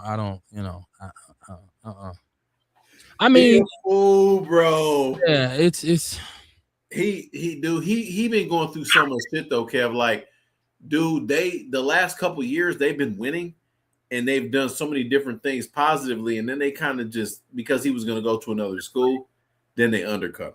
You know how that shit go, bro. Yeah, it was bad, dude. Like it was wild. Whatever.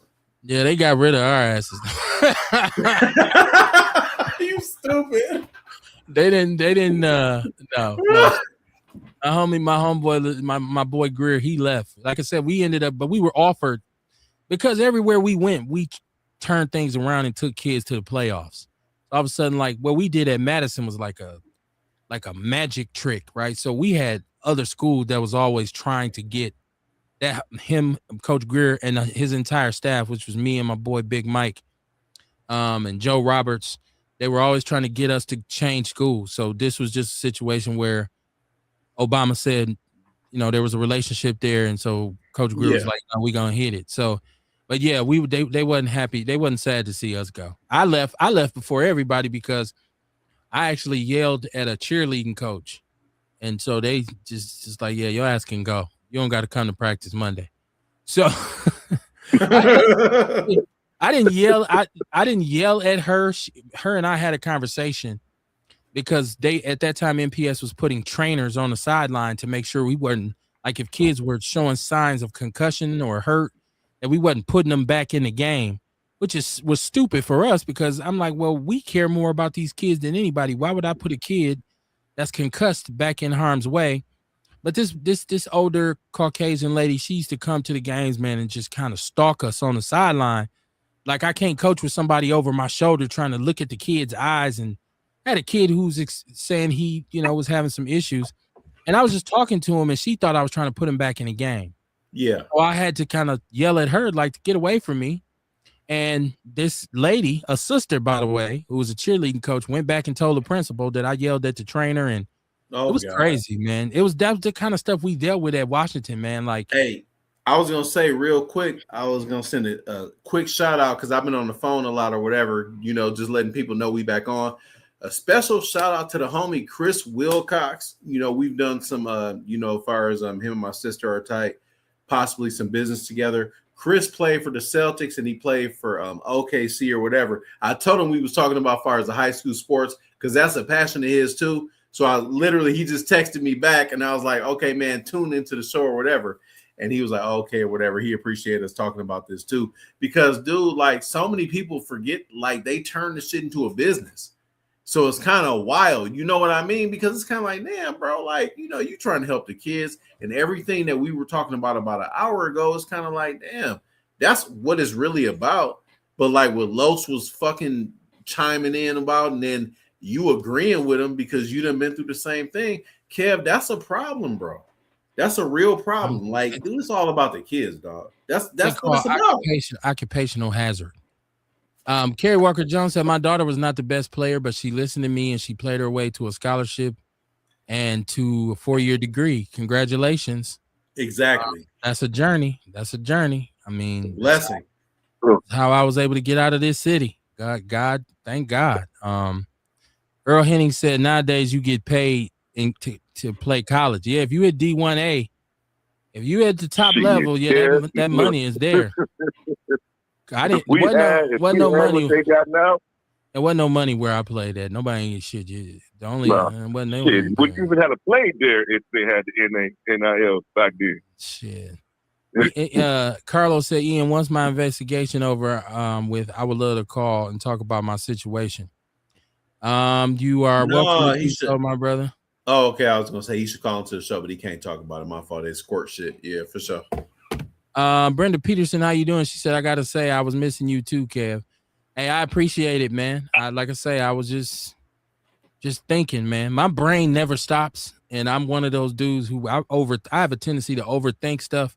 So I'm just watching social media, watching the different platforms, watching how people moving, watching what's being your said. ass is brilliant, motherfucker. That's I'm watching it, and I'm like, you know what? I got to get back on, but I want to get back on. I want to hit the ground running.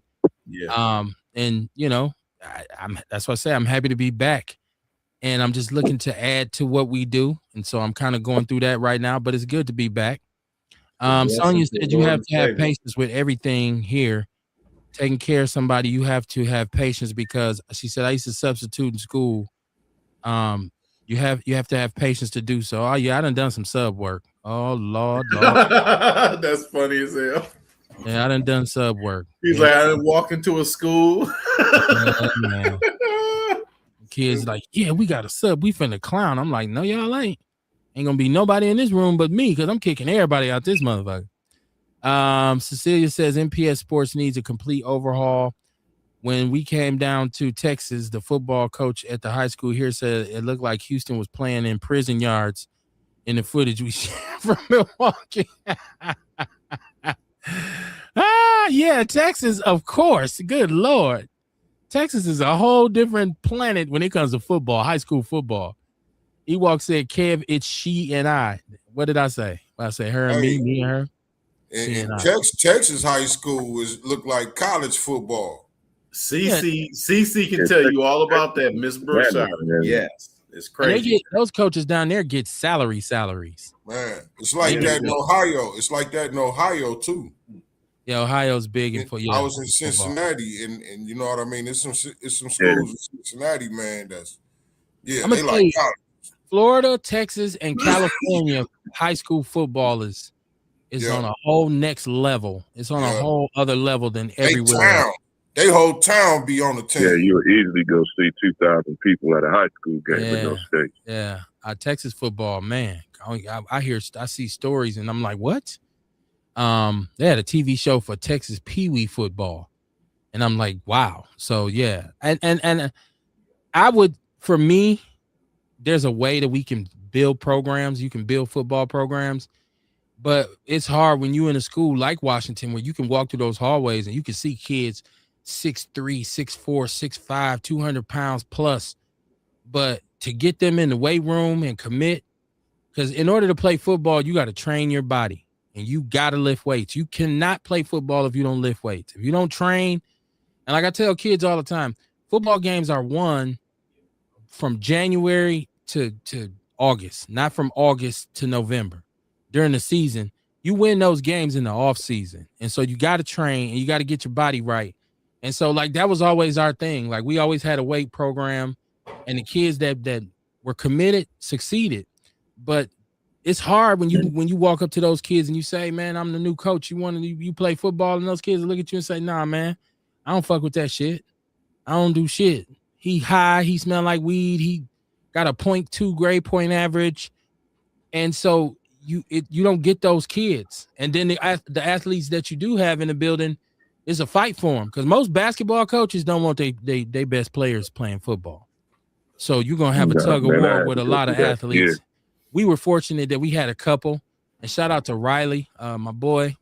Riley was the basketball coach when we were at Washington, and we were cool with him. So we were able to get some of those basketball players, but we didn't get them all, but we had a few. So we there's some problems we avoided. Sonya Throw says she'll be here. Me and Ace grew up with him in Westline. Yeah, and Riley. Freddie Riley. Right. Oh, Freddie? Yeah. Oh, yeah. He was man back then. Brother was the quarterback and the point guard. He's been on here a couple times. We had him when I was doing the sports show, the Big Black Sports Show. I had him on there. Fred is cool. He went to North Dakota, didn't he? Yeah, he did go to North Dakota. He went to NDSU. Yeah, he did. I actually met Fred on just a random, like, where we road tripping and we're in Fargo, because a couple of my teammates had some high school partners and we stayed at their house. And so it was like, "You from Milwaukee?" "Yeah, I'm from Milwaukee." "Oh, what's up, man?" It was that kind of thing. So I know he probably don't remember that. I've talked to him about that a couple times, and he's like, "I kind of remember it, but not really," because we just like we came in, we went to the club, and then went to somebody's apartment and spent the night, and we was out by like the next morning. But it was one of those things. So yeah, actually, I don't even remember where I was going to school at. We used to road trip like a son of a bitch. We ain't no telling where. I used to wake up in plenty places, be like, "Where the hell I'm at?" Hey, Kev, I wanted to add real quick. We got a new follower to the show. I'm texting my friend right now, Swiss and Mocha. They have they do a lot of relationships shit, and I know you ain't a big fan of that or whatever, but they got a decent following on TikTok, and they were just saying that they were loving the show tonight or whatever. So just big shout out to them. Shout out to them. I said appreciate it. Shout out to them. Okay, absolutely. Carlos says you definitely can't compare Texas to Wisconsin as far as football go. Texas fucking live football, right? Well, yeah, Texas is, man, it's a whole different beast. I'm gonna be honest with you, because I mean, back when in our day, I don't care what. No, we had some ballers in Wisconsin, because everybody knew everybody, especially out where we were at, and we just didn't get picked up by University of Wisconsin. Anybody went D1, they went out of state. Yeah. Earl says anywhere in the South and West high school football. Well, Ace, I think too, when we played, there was a different thing with, I think, the city was a little bit more competitive. There were a lot of good football players because kids still went to school in MPS. There's still a lot of good players from the city, but they don't go to MPS schools anymore. They go to the suburban schools.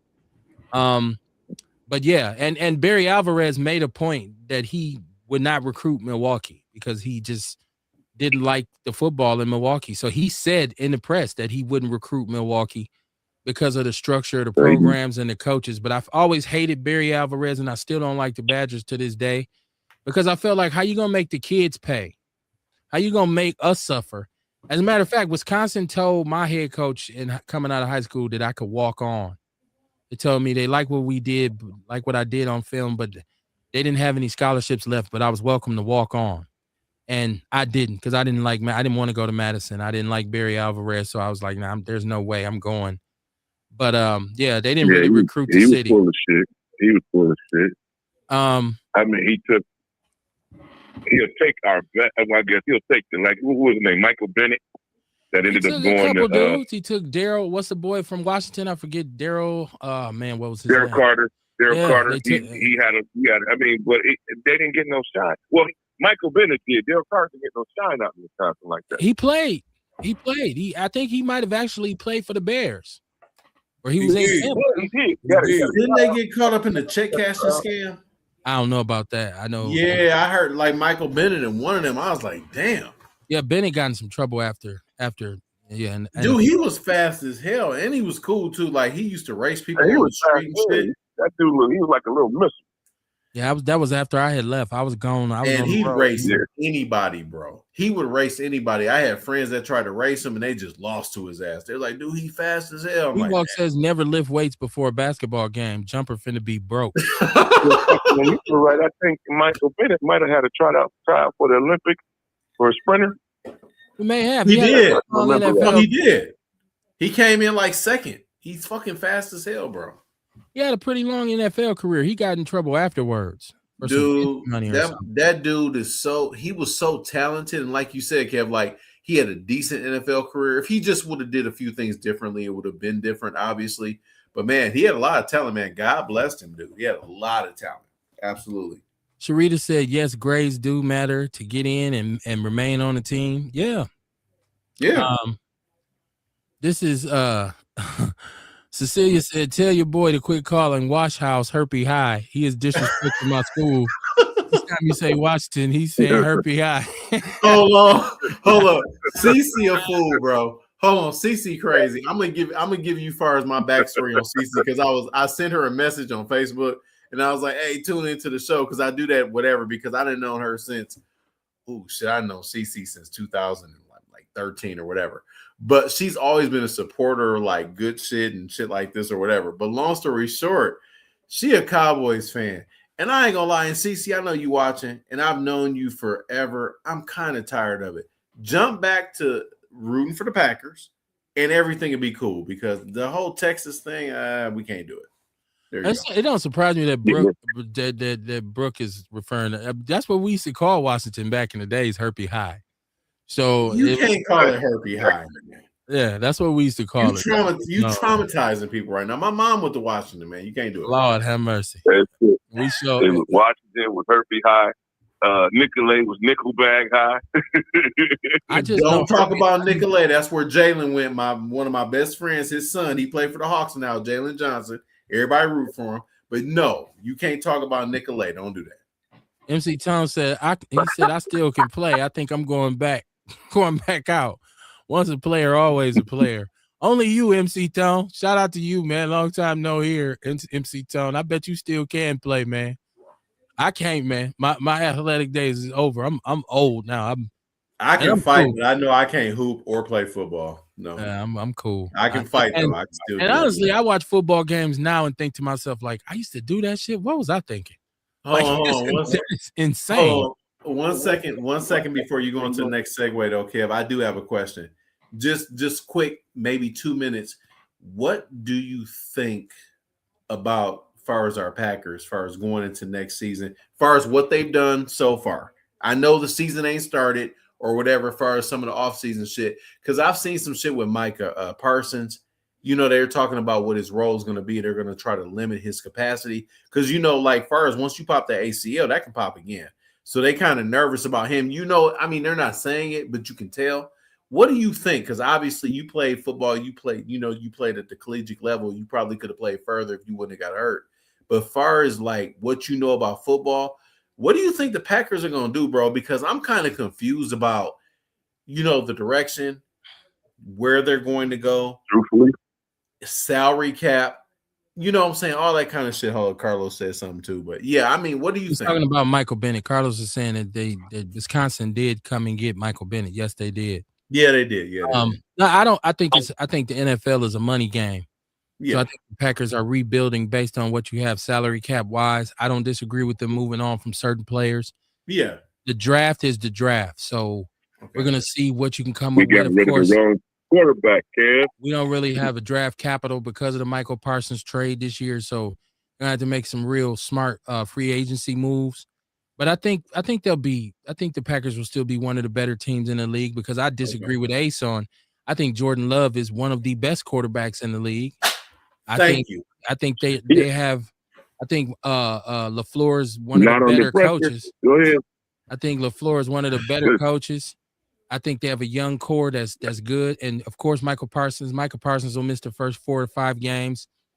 But that's where your GM has to do his job and go and find some pieces to put together. Lucas Van Ness has to step up. Yes. Kingsley and Enigbari has to step up. Yes. They got to bring some people in that you can, because you got to play team defense. You don't have the star power.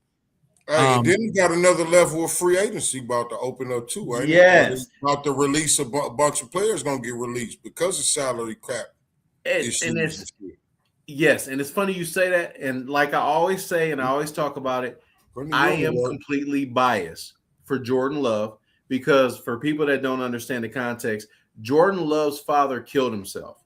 My business is mental health. I had posts before. I created a relationship with Jordan. I mean, he sent me a Merry Christmas last year. After they lost to the Eagles in the playoffs, I haven't talked to him since. But long story short, when it comes to him, I'm biased. Like my mom actually sent him messages and they went back and forth just praying for him when he got hurt and everything or whatever. And I didn't put a lot of that on social media, but it's funny because I send like the screenshots and everything. People are like, oh shit, you know, dude. I'm like, no, I don't know him, but I've communicated with him. And he's a good dude. But the reason I bring that up is because honestly, Kev, I'm with you. And I know I'm a little biased, but I think Jordan is good. I look at the way he reads defenses. I look at his study habits. Even before, like, he was a starter, even when Aaron was there, people were saying, like, man, this guy, when they're doing the 7-on-7s, he looks good. You know what I mean? So, like, that's going, like, deep into it. I have a friend who works for TMJ, and he covers the Packers, and he said the exact same thing. So it's not conjecture, and it's not just people liking him. You know what I'm saying? So I think he's good, bro. That's just y'all know what fuck Jordan Love up. Can I chime in? Hold on. And that's why I said it, because I knew Ace would chime in. Hold on, Ace. Go ahead, Kamar. Y'all know what fuck Jordan Love up. What? His receivers dropping passes. Yes. For one, his receivers dropping passes. That's part of it. And God damn it, Ace. And then his receivers, his receivers getting hurt. Not bad. You know what I mean? Last year they was fucked up. You know what I mean? So those two strikes right there, I feel like he's good enough to win the Super Bowl. Like if they could get to the playoffs with a healthy team, you know what I mean? Yeah, he could win the Super Bowl. Yep. Just as quick as any other quarterback. Yes, the thing is we've had defensive collapses. So if you watch football and you know the game and you look at Jordan Love and say he's not a good quarterback, something's wrong with you. You probably just got Packer hate. I didn't say that. Packer envy. I'm not saying you did. I'm saying anybody who does. So I'm not just talking to you. I'm talking to anybody. Look, if you just look at his numbers over the past 4 years, like the brothers are good, man. He's getting, that's the hardest position in professional sports. Stupid numbers. I'll be honest with you. I like him. I have no problem with him, but he throws a lot of interceptions. He actually doesn't. That's a misconception, though, Ace. That's not correct. No. Anybody out there, Ian, Google how many interceptions Jordan Love has thrown in 3 years. If it's is it even 20 compared to how many touchdowns? It's a misconception.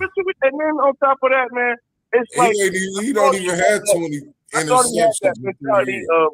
And no offense, Ian, he's a nice guy. I don't have a problem with him. Yeah, he is. Things that he does off the field, you know. But when I'm looking at it, when it comes time to clutch situations, he get LeBron syndrome. Sometimes. You get what I'm saying? No, I get what you're saying. When I'm looking at Malik, you know, if he don't have an option, he's going to use his legs to get out of it, you know. And I've always liked quarterbacks like that. And truthfully speaking, hey, you don't see the receivers dropping passes. I've seen LaFleur open up the playbook according to his quarterback.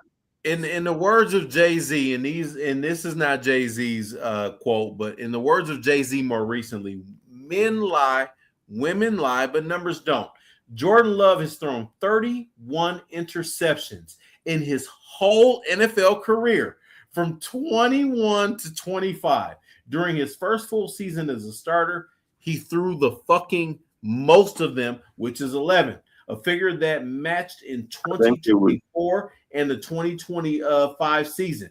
He had 6 interceptions through 14 games. That is an average of 7.75 interceptions. That boy is good, man. I'm sorry, he fucking Not is. saying he's bad. Not You can saying say he's he bad. was bad. I know Well, you you did. know- I'm just saying though, Ace. Like, damn, he good, bro. Hey, you know, in those clutch Listen, man, situations, you know what? in Stop. those I'm clutch, just tired of being cheated. We almost always get there. You know what I'm saying? And it's just if he does throw the interception, it's in a crucial situation. It's in the NFL You know what I though, mean? bro. Dude, my get uncle it. Bobby I get played it. for the Broncos. Hold on, and I've asked NFL players this. My uncle Bobby played for the Broncos. My friend Kelvin Efron, he played for the Raiders. He's the play-by-play dude for the Arizona Wildcats. Everybody watch them because he's an excellent play-by-play guy. Long story short, dude, I've talked to motherfuckers in the NFL about this shit. It's so hard to win. Like my cousin Carlton, he was just blessed. His name is Carlton Williamson. You can look him up. I believe he was number 27 or 24. I can't remember. He was older than us. But Carlton has 3 Super Bowl rings, and he played with Joe Montana, and he played for the 49ers in the 80s. I asked this man repeatedly. I said, how hard is it to win a Super Bowl? He said it's the hardest thing he's ever done. Jordan Love is not going to fucking win every year, bro. It's hard in the NFL. And my cousin Carlton said this about Jordan. Hold on, Ian. Well, this sorry. is the thing, and this is I don't want to stay on sports too long. We got so much other stuff going on. My fault. But as a Packer supporter, I'm not a fan. I don't buy apparel. I've never been to. I don't go to Lambeau Field. But when we start talking about throwing interceptions, Brett Favre had the record for most interceptions thrown by a quarterback ever. Deal. Okay? And Jordan Love, he's nowhere near where Brett Favre was. He never will be. There's always narratives created, and there's false narratives that are surround Jordan Love, and I think a lot of them are because he's a young black quarterback. Hey, but you can't. Critical mistakes in a football game are critical mistakes. You can pick out Jordan Love throwing an interception, but can you pick out a cornerback on a coverage or a kicker missing an extra point or extra field goal? Or how about we could talk about Jordan Love throwing the interception in a crucial moment, but missed the drop passes just before that. Or injuries. I mean, how many injuries did we have last year? I mean, so what about the missed kick? Like last year, the last couple games, like we watched Romeo Dobbs blow a fucking game. You know what I mean? Drop pass. You know what I'm saying? Well, he dropped the onside kick. But we gonna point the finger at Jordan Love. He dropped the onside kick. So. Well, that one. But it was another case too, I think. It was late in the game. And he dropped Keyshawn Nixon got open. toasted by the Bears receivers. He got ate alive on the last passes of the game and can't win them all. And I tell you this, it ain't just in the NFL. It's hard to win a football game when you coaching 5-year-olds. You're right. It's hard to win at football, period, because you got 11 people on each side of the ball. And in order to win, all 11 of those dudes have to be doing their job. It's very hard to do. It's hard to win football games, period. So I just put that out there. But I want to go back to my chat room. Kerry Walker Jones was saying those her folks by marriage. You talking about Bennett or you talking about Daryl Carter? Carlos is saying Daryl Carter got hurt. I played against Daryl Carter when he went to Washington. I went to King. I always laugh and tell a joke. I think we got him in scholarship at Wisconsin because Washington put belt to ass on us one Friday night at Custer Stadium, and Daryl Carter probably scored about 5 touchdowns. He probably had about 3 interceptions that he ran back. Wasn't he a linebacker? He was a linebacker. He played safety. He played safety too because he was all over the place that night. Everywhere. He's one of them. It was ridiculous. I just remember just standing. Put him where they needed him, right? Yeah. It was Daryl. And you remember Isaac Abdullah from Riverside? Yeah, I remember him. Yeah. Yeah, he was enough. Them the only 3 I knew that went to Wisconsin, man. That's it. Carlos said he just got out of prison a year ago for the check scheme thing. You're talking about Bennett, right? Said Michael Bennett turned down the Olympics to play football. Okay. So he did do time behind the check scheme. Okay. Randy Jones, man, what it do, man? Randy in the chat room, he said, yes, Mike B was a world-class track sprinter. I coached him in summer track. Sonia Thor said, hey, I went to Washington my first 3 years. Then I went to South Division and finishing Soft in division. 1984. She graduated. Yeah. Okay. Yeah. I went to King, so I didn't go to Washington. That was not my Pops went to King. not my cup of tea. I wanted to get to this though before we go. Well, there's a couple things I want to talk about. We kind of got sidetracked with the sports thing, but it's all good because Packers season will be up on us before you know it. Yeah. I'm looking at, and Donald Trump is doing a speech tonight, but I'm looking at us as people arguing again about here we go. Partisan politics, and you see celebrities coming out saying who's for us, the Democrats or the Republicans, and nobody. And the Democrats was responsible for slavery and all these kinds of moot points. I just think that, first of all, we all understand that at one point, everybody's going to say the Republicans freed the slaves. At one point, things were different in terms of partisan politics, party affiliation. There's a lot going on during the post-Civil War America that if you're going to talk about it, you have to talk about it all. But I think it's just dumb for black people to argue about who likes us, Democrats or Republicans. Yes. This is why I believe strongly in nonpartisan politics, because I hate these motherfuckers. I believe they're birds of the same feather. And I don't think either party is pro-black. And if you think I'm lying or if you disagree, go and show me where either party has been pro-black or so in love with black people. I know my brother Dion likes to talk about in terms of policy that will help minorities. The Democrats are way ahead of the Republicans, which might be true. But there are some very, very racist Democrats. There's a lot of racist Republicans. I think we have to vote. This is why black people need their own political parties. This is why we as FBA have to identify who we support and demand that there's some concessions made for our votes, because they are both equal in their egregious treatment of black people. And when I see celebrities arguing about it, I'm just like, well, no, I don't listen to you anyways. I'm not looking to Nick Cannon for anything political. I'm not looking, especially Amber Rose. Why are we listening to Amber Rose talk about politics? Right? That's what I was saying. Hey, why should we? He's famous for being a home. We shouldn't be surprised that Chili from TLC was caught. She's been caught donating to Donald Trump. I mean, she's a bed wench now. She's with, she's shown for a very long time that she has a preference for Caucasians over us. That's why, we buy these people's records. We don't know who they are. We look how much we love Snoop and Ludacris, and they jumped out the gym to go do a Trump rally. So a lot of celebrities, in my perspective, are already compromised. I don't pay them any attention. So I think that conversation is, if you can identify something that Trump has in terms of policy that's going to help you as an individual, I say go vote for him. Yeah. Same thing with the Democrats. If you see something that they're leaning towards that's going to help you, go vote for them. Exactly. Stop voting against your best interest because you want to be part of a crowd, or because you have this name tag, name brand kind of, you want to be trendy. You think you're so far ahead of us mentally that I'm going to vote Republican because I'm a smart Negro. I'm smarter than the rest of the Negroes.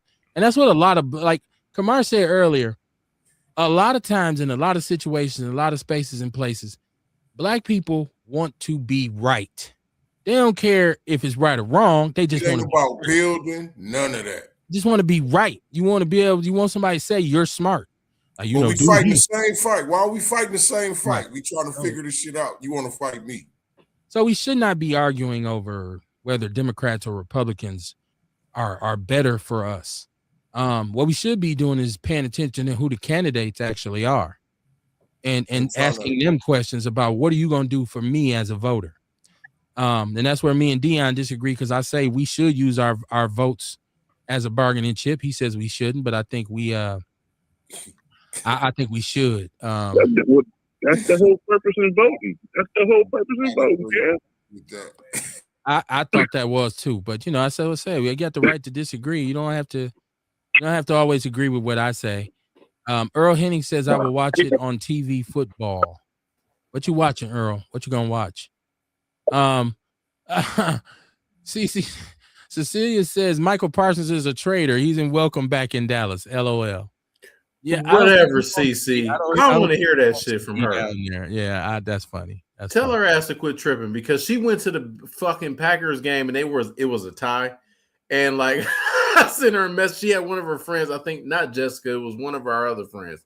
And they had on the Packers jersey and the Cowboys jersey. I'm like, you know what? Y'all don't need to go to the games no more. Y'all the reason the Packers lost. Go to hell. Sharita says I ain't gonna segue. lie, man. I ain't gonna lie. It seems like Dallas fans are dilute. They like the Chicago Bears of the East, man. They delusional. Yeah, Bears fans and Dallas fans are the most annoying fans on this planet. I can't take it. It's horrible. It's just like, dude, stop. I don't even converse with them. It's just too much. It's stressful. Carlos said also the Green Bay Packers offensive line was just flat out terrible last year. Yeah, they had some problems up front. You said that shit too, Kev, and you said what were you talking about too? The cornerbacks, like Yeah, the cornerbacks are bad too. yeah. Yeah, It we was a didn't have lot no of issues last year. Yeah. Sharita Saw said, Ian, you said 2 minutes before the segue. Jeez. she done heard enough football talk. Kerry Walker Jones said Bennett is her people and he a good dude, really. Sonia Thor said for 7th and 8th grade, I went to Rufus King. Okay.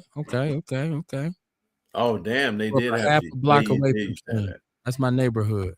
I'm not even a whole block. I grew up from there, from birth all the way up. This is Earl Hing. He said Hillside football, AFY Mike Bennett. Okay. Yeah, AFY was a monster back in the days. And Hillside and Our Avenue had a bunch of grown men on their team. I don't care what nobody say. Them dudes had beards. They girls and they babies used to be on the Hey, sideline. that was a known thing, dog. Like Hey. my side, our coaches used to call them ringers. They got ringers, all them ringers over there. For the ringers. I went out for Northcott, man.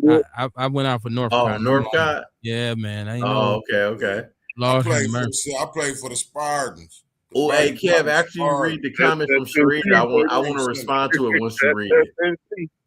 She said, and all Republicans are not racist. Maybe not, but they sure ain't pro-black. Can I chime in before you go on? They just follow a racist. Go ahead, Ian. Okay. I'm kind of Kamara, you kind of stole some of my thunder. Oh, my bad. No. It's good because it proves to my overall point. No disrespect, no insulting of anyone. When you have a political party that has gone out of their way and over the past 10 years, they've created a doctrine to eliminate people of color that have established themselves in America because, as we all know, Black people help build America. In addition to Black people helping build America, we pay so much in taxes. We save so many different companies, and we are so much a part of the economic stability in America to still get hated on. To support the Republican Party as a Black person right now is, and let me emphasize this, fucking embarrassing. These people do not love us. These people have gone out of their way to say, you know what? Fuck you niggas. We gonna do what we do. Then you have house niggas like Nick Cannon, Amber Rose, if she's even a house nigga. I don't know if she's a bedwench or whatever. Kev, I don't know. Verdean. She's Cape Verdean is what she's Cape Verdean, and she's also a porn fucking star. And in addition to that, which don't make her a bad person, but I'm just saying. And you're absolutely right. I want my turn. And you needed to give yourself that. And in addition to that, it is obvious what they're doing, from what they've done to the Kennedy Center, from what they've done to the Smithsonian, from what they've done just trying to remove artifacts in regard to our history.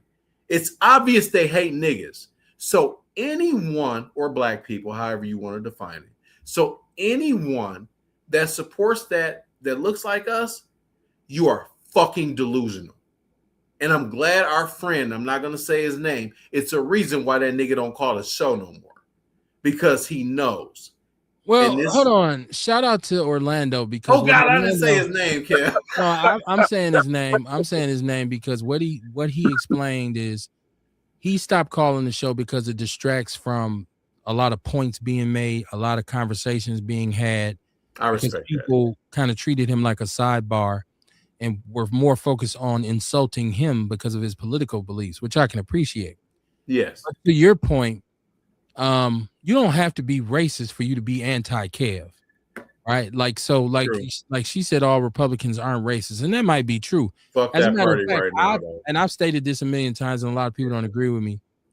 I don't think most white people are racist. No, not at But I all. They're think not. the issue is here in America is everybody is prejudiced. Yeah, And there's a difference between that makes racism sense. and prejudice.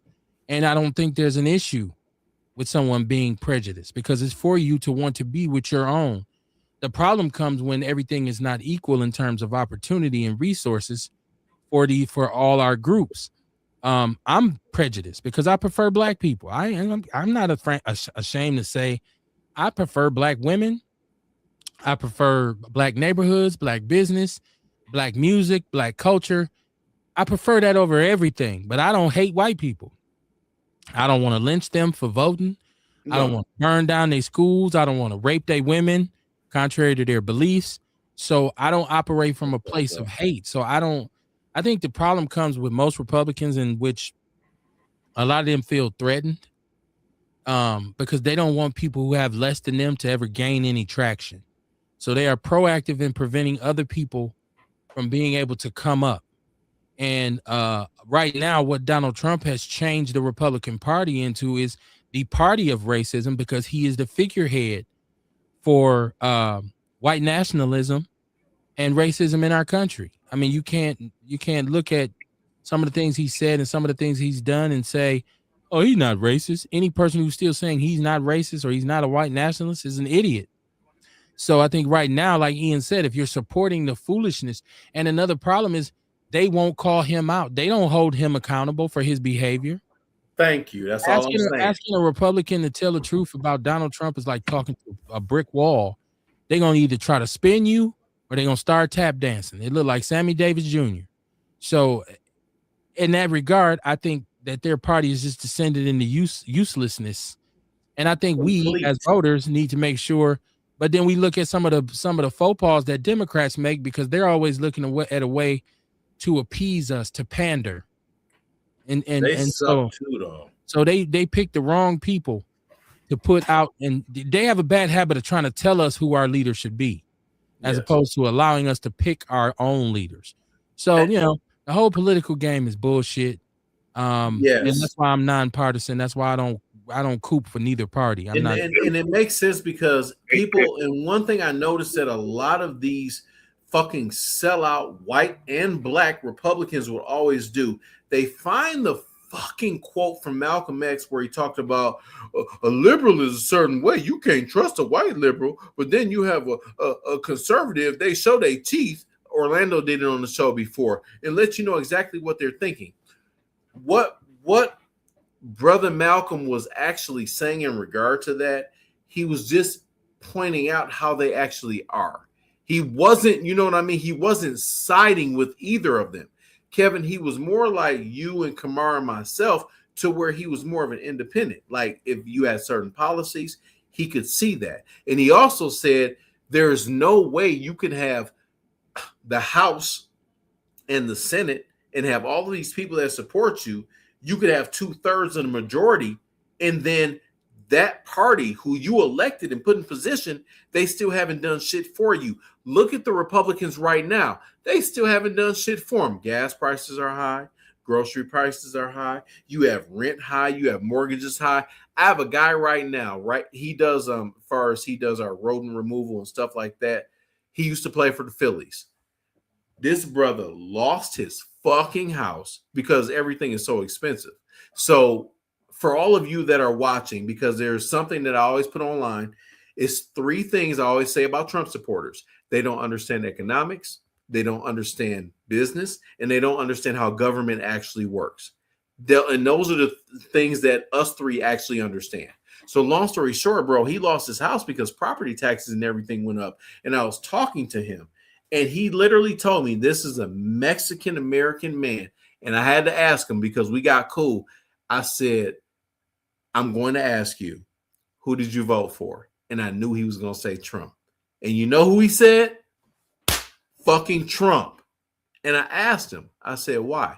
He said, well, you know, with her, woo, and like all the negative things. And he said, I should have never voted for him. This is real life shit, y'all. Like, this is a guy that literally works for a company that I pay to come and remove snakes, rats, and everything. He has 4 kids and a stay-at-home wife because he thought the Republican Party was more aligned with his beliefs. And then when I explained it to him, he said, man, well, I should have talked to you before I voted. And he also said, you know what, man, as far as my appraisal, I should have talked to you before my appraisal because I was in the mortgage industry for a few years. So when I was explaining it to him, I was just telling him like, man, yeah, that party, they have no love or respect for you. You would have been better off making under $100,000 a year voting for a Democrat. So that's kind of, I just kind of want to throw that out there and just add it because it goes like what you said, Kev. People need to be more independent. It's fucking annoying, like listening to these people and their logic for supporting this white supremacist. Let me shut up, but that's my 2 cents on that. Right. Yeah. Give me 30 seconds. Here's the thing again. You're absolutely right. You're absolutely right in everything you said. The only problem I have is like people need to hold that other side accountable too. We don't have a party. Oh, yeah, for sure. We're split up between these 2 parties. You get what I'm saying? I just watched, matter of fact, a brother, the dude from, did you see the guy from Ghana come down here over to the United Nations? What was he saying? And they tried to steal it from us. But this is who the Democrats want to support. You get what I'm saying? This is where I get pissed off. They be fucking up, Ace. What's that? They be fucking up. Yeah, I'm with you on that. Yeah. Yeah, but see, they forgot the people because I voted Democrat for years. And this, I mean, I've heard inklings about this, and this is what's so disappointing. Oh, this is a lie. They just playing y'all. They've been doing this for years. They still ain't gave you, and we always supported them. I've never looked at the Democrats as I see them now because they never showed their hand. I did. I've always hated them motherfuckers. Yeah. So let me let me go to the chat room. Go across fees, and we're gonna replace y'all after what they did at the Essence Festival. They tried to turn Essence Festival into something. It's basically an FBA event. They tried to turn it into like African Caribbean and all that shit. Which is why everybody got pissed off and why people start leaving. And that's why Outlaw Radio is so important. Let me go to the chat room, y'all. Let me go to the chat room. That's why it's so important. Sharita says exclude the help word. We did that shit. They came and wanted to be inclusive with us because we were thriving before integration without them. She said they just benefit off white privilege. This is Sonia Thrower. She said, yes, I do too. This is Sharita saying hashtag nonpartisan. Exactly. Kerry Walker Jones said, it just shows the level of mental illness that black people suffer from. Most MAGA blacks have a strong need to be accepted. Most of them have overcome in one way or another and want to be acknowledged by the white community.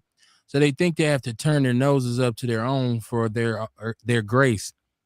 One of my sisters is one of those people, speech impairment and all. She said, you can't tell her she ain't better than the next Negro drinking that orange Kool-Aid. Damn. Hey, so that's says, a good comment. He's mad because black people is no longer the main target right now. They dealing with what we've been dealing with forever. Now they lost. Now they crashing out, Kev. Said Kerry Walker Jones said, can't touch this. LOL. Listen, this is the thing for me. Politics is politics, and it's what it's always been. It's smoke and mirrors. Yes. And it's always been stage, brother. And it's always been the haves governing over the have-nots. Yeah. I think if you lose sight of that, then you kind of lose the point of what this whole thing, what politics is about. Politicians are supposed to work for you, not against you. You don't work for them; they work for you. Yeah. And we don't treat them as such. We treat them like we work for them, like we're servants of them. Like we go back to the caste system where we're peasants and they're they're royalty, or they're dukes and kings and queens. They supposed to We be just afraid of us. we just need to make sure that we hold them accountable. So hire your ass, fire your ass. Come in, make a bunch of Well, that's what. promises, and don't fulfill them. Don't keep them, and you should not be reelected. Black, white, green, purple, yellow, orange. It doesn't matter. I like to see my people up top more than anybody. But even if it's one of us and you fucking up, you fucking up. It's time for you to go. I say this too about my brothers and sisters who want to be Democratic. Most of the time, I'm sorry, Republican. Most of the time, they are in a certain tax bracket. So they have a little money, or they have Yes. what they think is a little wealth. But what they don't understand is they're not in a tax bracket to support Trump. They don't make enough, because we don't have all those wealthy black people who supported Trump. How many did he add to his cabinet? None. No. He had two. Who's the doctor that was in charge of HUD?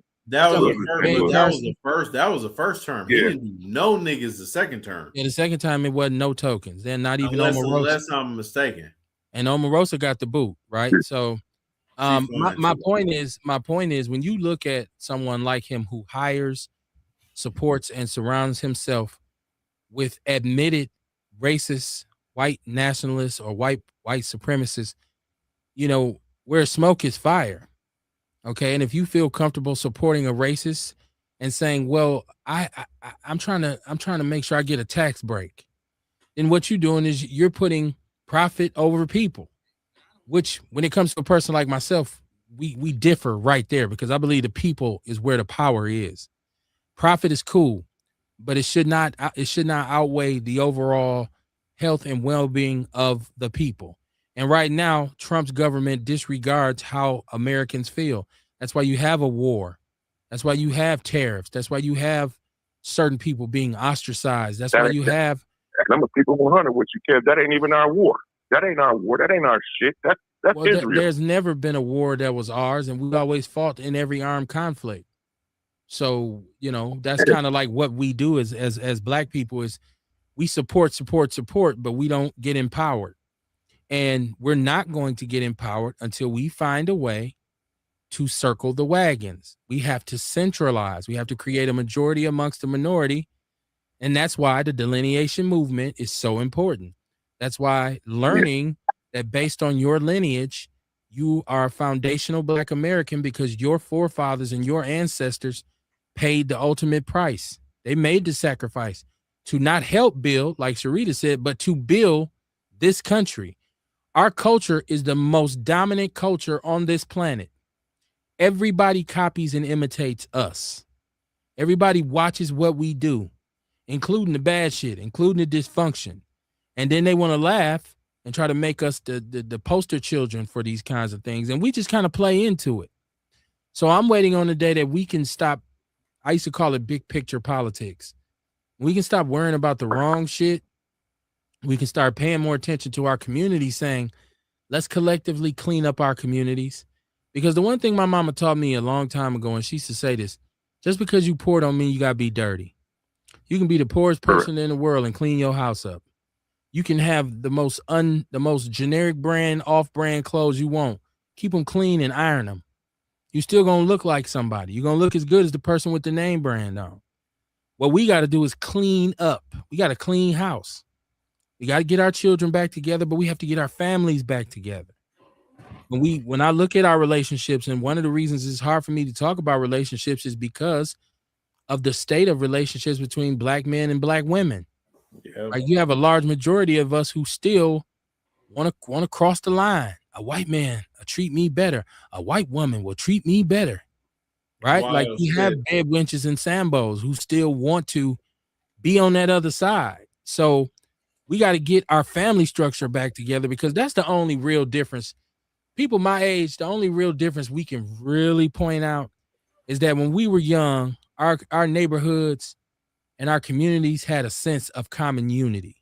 There was still a semblance of a black community. Where I grew up at in the Rufus King neighborhood, all black homeowners, business owners, educators, laborers, it was our community. It was kept clean. The yards was done. If your neighbor didn't do their yards, we pitched in to help them with their yard. The snow is shoveled. And we had neighborhood watch. The men watched the neighborhood at night to make sure garages weren't broken into and stuff like that. So there was a community, and we don't have that now because we don't have the financial backing because the industrial structure that was holding that up collapsed. So you don't have as many black homeowners. So there you have a bunch of renters who say, this ain't my house. I don't give a shit. You have a lot of barada where they like, just, niggas will live anywhere. Just like, cause they got 3 evictions anyways. I'm the only one who will rent to them. So we got to empower ourselves. We have to empower ourselves and we have to clean house. And then we got to self-identify so we can stop arguing about every damn thing. We argue and fight about everything and then we forget what we even fighting about. So there's no follow-up to it. Go ahead, Ace.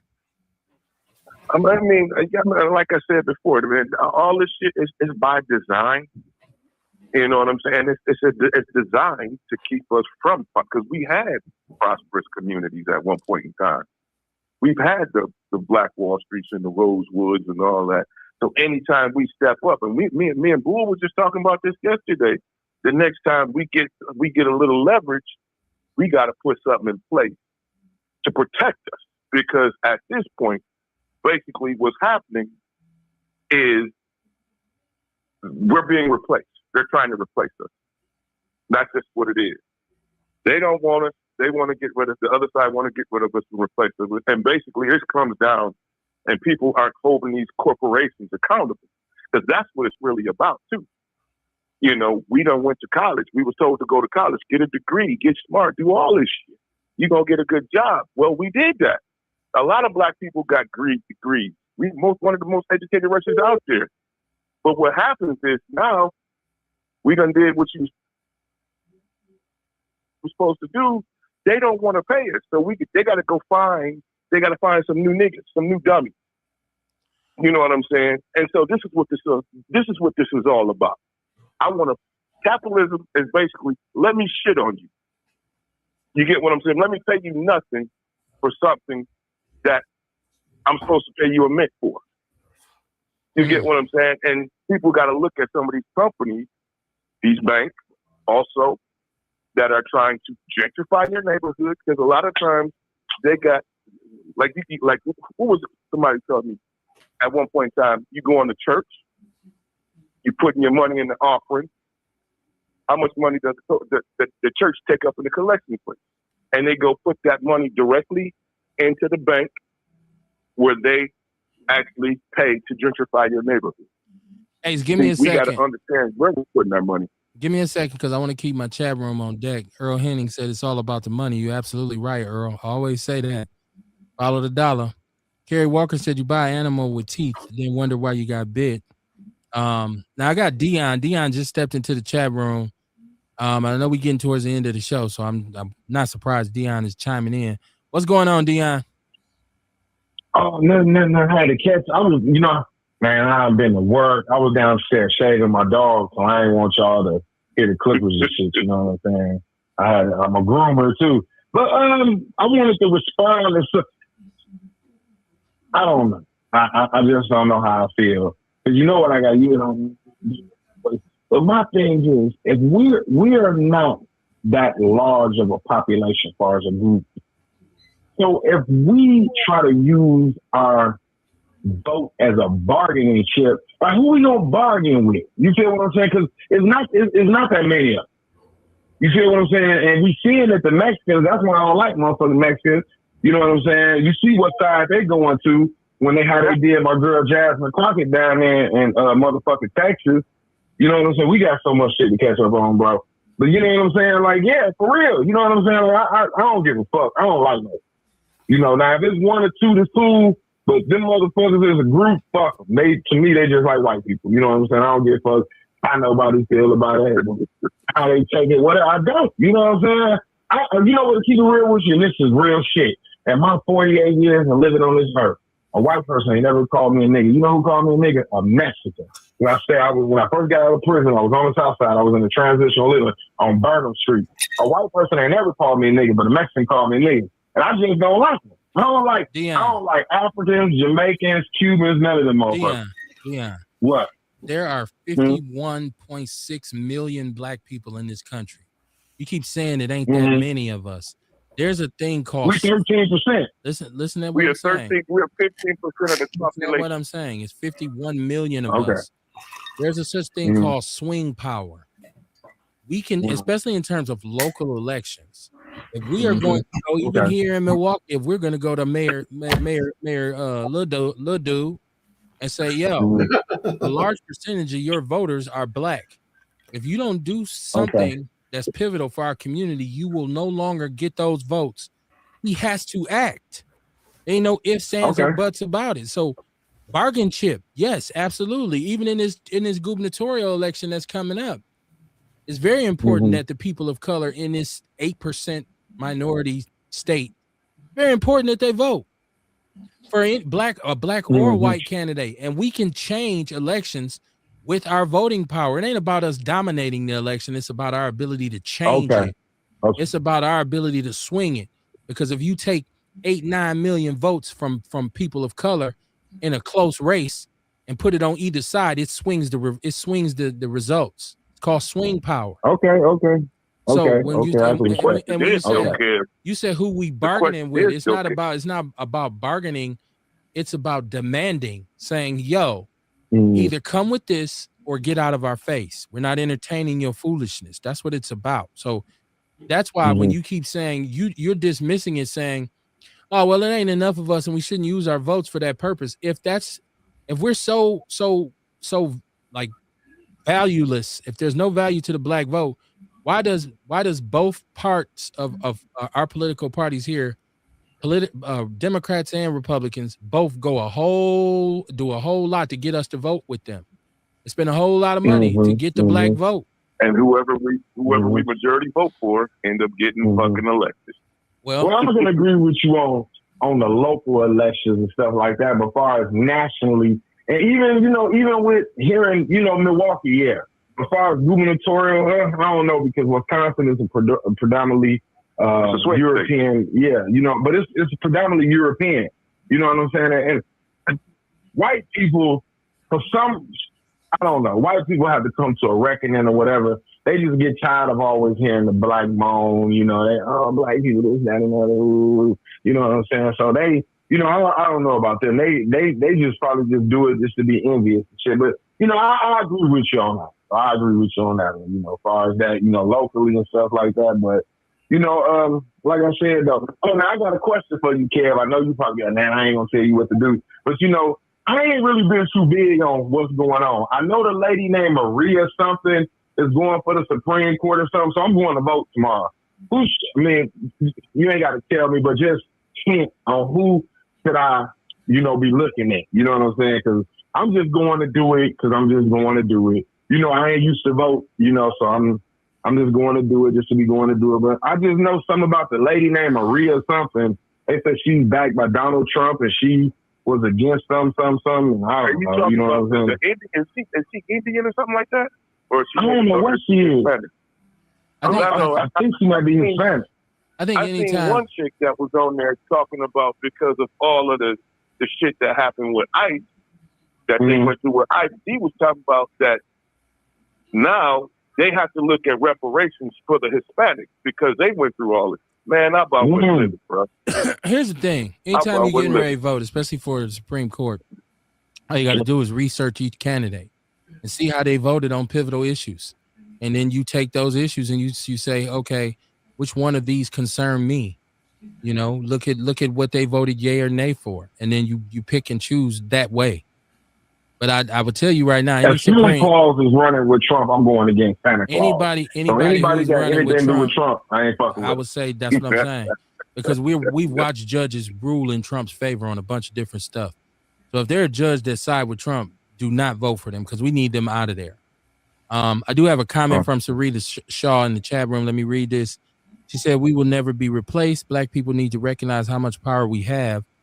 If this last election didn't teach y'all our power, because a lot of us voted from the couch, but now it's not working for the Democrats or Republicans. Now they want Black Americans to help them." I don't disagree with that. I think that a lot of us didn't vote. Our voter turnout is low. And a lot of us didn't vote, and then we had a slight uptick in people who did vote for Trump, which you've heard Republicans just ring the bell on many and many a times. That just goes to show you a little bit can go a long way. But I think once again, when it comes to politics, a lot of us are so misinformed on the candidates. A lot of times we don't understand that the people who are running have a positive or a negative effect on our everyday quality of life. Mm-hmm. So what we need are more platforms that sweeten the message and explain to people on a consistent basis what's at stake in these elections.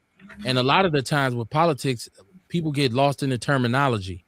And white politicians love to do that to you. They love to do what we call talk over our heads as Black people. Mm-hmm. They're going to use big words and talk about shit you don't know what they're talking about. So you'll say, I don't know. I want to keep you in the dark. It's in the blender. So we got to have all our popular platforms need to dedicate some time into explaining political things to our people.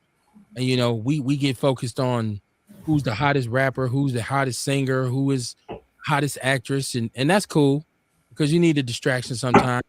We need to start putting more weight on informing people about things that actually matter. And also we need to tell some of our brothers and sisters to stop with the bullshit and get their ass up off that couch and vote and stop talking about, I never vote because they're going to do what they want to do. They're going to do what you let them do. And every time you let them take your power from them, you'll remain powerless. So we need to be getting on each other's ass about if you're going to complain about the community, but then won't vote for the people who are elected to lead or be in positions of leadership, and I don't want to hear your complaint. Don't complain to me about potholes in the street when you won't vote in the aldermanic election, because you know you can call your alderman and complain about the potholes in the street. If you got an alderman who won't respond, by you not voting, you are allowing that individual to stay in power. That's pretty much what it is. So in terms of cleaning up, we got to figure out who represents us. That's what we need to. We need to start voting with our emotions and vote based on who has our best interests at heart for policies that can be implemented for long-term positive effects. Go ahead, Ace. I think, like I said, we need to have these think tanks about who's doing, because I don't think half the time people don't know who they vote for or what their interest is. You know, it's like if we had some sort of think tank, or especially down in Milwaukee, and we looking at these candidates on both sides, truthfully speaking, we need somebody that's going to do something for our community. I'm not worried about the Mexicans, nobody. I'm worried about us. That's how I vote. You know what I'm saying? Because I can't worry about nobody else because nobody else is looking at it. Damn sure ain't worried about us. Nobody ain't worried about us. So hell no, that's why they voted for Trump. We got to know who's doing what, how this is going to affect us, what they're going to do to help us out, you know, to make things easier for us. Because if anybody should have received some reparations, it should have been us. That shit, at least give us some land, give us some. Well, right now the U.S. just voted against it in the UN. So you know. Yeah, I know that. So it's one, and we sitting quiet. We over here talking about when Jay-Z and Beyonce gonna go on tour. Who gives a shit about that? When your own country, where like we've heard people allude to how much we even pay in taxes and how much tax revenue comes from Black people in this country. And this country has the nerve to vote against reparations. Hell, you're going to get the money back anyways as fast as possible. So why wouldn't you? That'll boot. Now, you talking about the economic stimulus, start sending out reparations checks. Shit. I beg to differ, Kev. I think if we got them reparations, we going to see what's happened in the past. And I think we will start to we practice group spending on our dollars. That's what you could disagree, but I know for damn sure, if you take people who have 5 generations of poverty and give them a boatload of money, ain't gonna be a lot of wasteful spending. It'll be 200 Escalades on every block. Listen, it's one of them things where that's why reparations has to be structured. It can't just be cash. It has to be in the form of credit repair. It has to give us it has to provide opportunities for us to invest. This is where white people beat us down. They invest because they have old money. Most black people don't have money to put in an interest-bearing account and let it mature for 30 years. You don't got 5 G's to put over there and not worry about it. That's rainy day money for us. So we need to be put in a position where we can invest. We don't play the stock market. We don't buy shares in companies. Well, some of us do. I don't want to do that, but we need to be put in positions for that. So it needs to be a whole financial literacy piece to reparations, as opposed to me just writing you a check. Now, if you say, just give me my money and let me ride, give it to them. But don't come back in 3 years when you broke. So reparations needs to be structured. And what scares people is that they think we all want cash, a cash payout. I don't necessarily want that. I want credit, debt forgiveness. I want the ability to loan forgiveness, land, all of that kind of stuff. Be able to make real investments. For our food. Well, that's how it has to come. For our food, because I don't touch them. Kerry Walker Jones says that's all immigrants because white missionaries go over there and tell them they are better than us. I tell them if they so freaking great, why kill yourself to get here? Why not change this shithole you running from and help turn to a shithole? These nasty ass properties are not just blacks. They are mostly Hispanic. Barada kinfolk tore his shit up. Yeah, we get, we're the poster children for it. Sharita Shaw says we are allowing elected officials to take our tax dollars. Fuck them. As of today, I still stand on voting from the couch. Well, you got to get off the couch, sister. Got to get out there and swing. You got to go to the booth. We say ballots over bullets. Kerry Walker says, shit, the big screens at Walmart will disappear, right? If they ain't already gone. She said, so do they tell other races how to get their reparation money? And now black people spending need to be managed. Fuck out of here. Black people spending do need to be managed because we don't have financial literacy. That's not a misnomer. Like yes. And like I said, generational poverty is real. If you got 5 generations of poor people living in the same family in the same neighborhood for 40 years, it ain't about how to spend. It's about what to spend on. I'm not going to tell you not to get no big screen TV. I'm going to tell you what the best brands are. And we'll talk about, you don't need 96 inches and can't keep your lights on. Like, and don't, what E40 say, don't buy an $85,000 car before you buy a house. Right? Like, so we need to understand how to invest. What's liquid? What's not?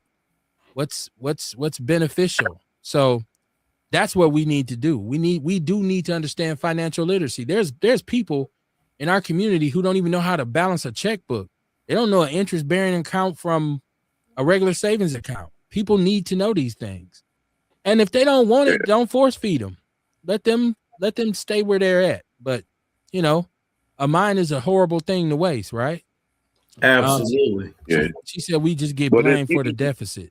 Go ahead, Ace. You know what though? It's a situation because I put this thing out, and I think I told Kamar about it the other day, where this Jewish guy was online, and basically what he was saying is how they take money. They make money off the poor because I saw that a check, like they take a change. They'll give you. They'll say they're gonna charge you $200,000 for it, and it's probably only $600 to $800 worth of silver or gold. What they telling you is the perception that you are in a high status, which was true. And he was talking about how we things that's going to automatically depreciate when they're going to invest in the company to make money. You see what I'm saying? So we have to also understand how that works. Economics is such a mandatory thing that we have to figure out as a group, because we're getting used by everybody, which is why they always say we have the highest spending in the country because we just want to matter, and at the end of the day, we need to own our own shit. That's what we really gonna matter. If we can get a website where all the black businesses go, and we can pull money from different states, or we can shop across the U.S. dealing with black businesses. That's one way to go. But we got to understand who we are and start to protect our community and stop competing against each other. I'm looking at the chat room. This is Sonia Thor. She said, I'm down here getting ready to buy my second property. She said, congratulations. House. So I sold my first one, so I'm gonna buy another property and house closer to my daughter and my grandkids. Capital gains. She said, I think she means black folks need to buy them a house and property because all the white folks buying it up. Well, once again, I think the journey to home ownership is something that a lot of us haven't started down that road yet, because we have to learn how to build our credit up. It is entirely true that you have black kids who inherit debt as adults. White people come in inheriting wealth in a lot of cases. Not all white people are rich, but a lot of us inherit debt because we've been poor so long. And we don't necessarily teach our kids the way they need to be taught about handling money, because we don't have a lot of money. So it's like, you take what money you got and you do what you can with it. And so that whole thing has to be changed. And it's a whole different, if we can bring financial experts on this show, if you're out there and you're saying I'm a financial planner or I'm a person who handles finances, hit my inbox, man. We'll bring you on the show. We'll have a conversation about that. I'm real estate. I'm mortgages. Right. So it would be a great conversation. Carrie Walker Jones said, my daughter says she wants to start a combine for the family. Well, that's what we need. And that's why I say it's so important that delineation comes about and we self-identify and we keep saying we. Who is we? Right? Power to the people. What people? Who are the people that the power should go to? Right? If they came with reparations right now, everybody who got any kind of melanin in their skin gonna be standing in line for a check. And some of y'all ain't foundational. Some of y'all ain't part of what we part of. Some of y'all didn't have those grandparents and great-great-grandparents who was down south in that sun getting beat, getting nicknamed Toby and getting their foot cut off. So exactly, everybody that's all skin folk ain't kinfolk. That's why we got to delineate. I was gonna say, I wanted to ask Ace a question though. Ace, what do you feel about trailer homes? Because in AZ it's a lot of that, and I have a meeting next week. I'm gonna try to. Well, I'm not saying I'm gonna do it, but I'm looking at two, and I was going to purchase two, and each of them are like between 5 to 7. So I'm just like, I want to do it and then just have them as far as investment properties. What do you think about that? Are you buying them with your own money, or are you trying to get loans on them? One with my own money and then the other one alone. See, here's the thing, man. Listen, they're good for investment properties, especially for the amount of money you can get them at. Yeah, the only exactly. thing is hard to get people. You're going to have to find a hard money lender. A lot of the banks, a lot of the lenders won't deal with trailers, and then on top of that, it has to be tied to the ground. It's going to be a lot of stipulations to it. You get what I'm saying? Manufactured homes are kind of they're not bad. I'm going to be honest with you. They're not bad. No, they're not. I've been doing some research. You're right. Yeah, they're not bad, but trying to find people to lend on them, that's just where you're going to have the issues. Well, I'm not going to try to sell it. I'm just going to have it. I'm just going to have it rent out, because this the thing though, AC. I literally believe, because of the way America is going, I think people are not going to be able to buy a house. So I think everybody is going to own nothing and be happy. So I want to try it within the next, like, we're in 2026. By 2030, I want to own like at least 10 and just have them occupied. So what I was going to do initially, for everybody listening, I'm just telling you my game plan. I normally don't do this, but whatever. What I was going to do is I was going to buy some shit, and then I was going to, as far as just have a residential, get a loan. After that, then invest in like a 4-unit, something like that. You know what I mean? Like, far as something slow. But I don't know, man. I like the trailers because that shit ain't that bad. And that's really big in Arizona. You can buy it, like you said, you can get it for $8,000. You can get it for $10,000. I mean, Man, they got them less than that though, AC. I've seen some nice trailers. Me too. That are 2,000 square feet. You get and nice on the inside, but because it's a trailer, you know, a lot of people, especially in our community, they you very rarely see them wanting to go to a trailer. You get what I'm saying? Yeah. You know, that'll be a move. I mean, there's a lot of houses in a lot of these abandoned towns, man. They be living in them double wides down south, though. They be loving them motherfucking double wide trailers. Exactly. I was just looking at a trailer shit. Well, down south is different. The shit is different, bro. Like I noticed out here is so many trailer parks. Like when I called back in on Monday, when when Kevin and OG they were doing the show or whatever, and I was like, oh, my fault, man. I didn't know what time it was. I was actually dropping off one of my employees in the trailer park.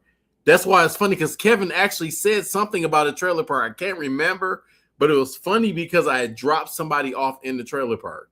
So it's like, bro, man, hey, we gotta chop it up this week if y'all got some time, man. Off the, obviously off the air. Yeah. Hey, Ian, hit my inbox with your phone number, man. I will, dog. I'm gonna do it right now. I'm gonna do it right now because I'm looking to do that shit. We're gonna get off, but I want to because next week we'll be back Monday because there's a lot of noise being made about what's going on in MPS with our students because of these budget cuts.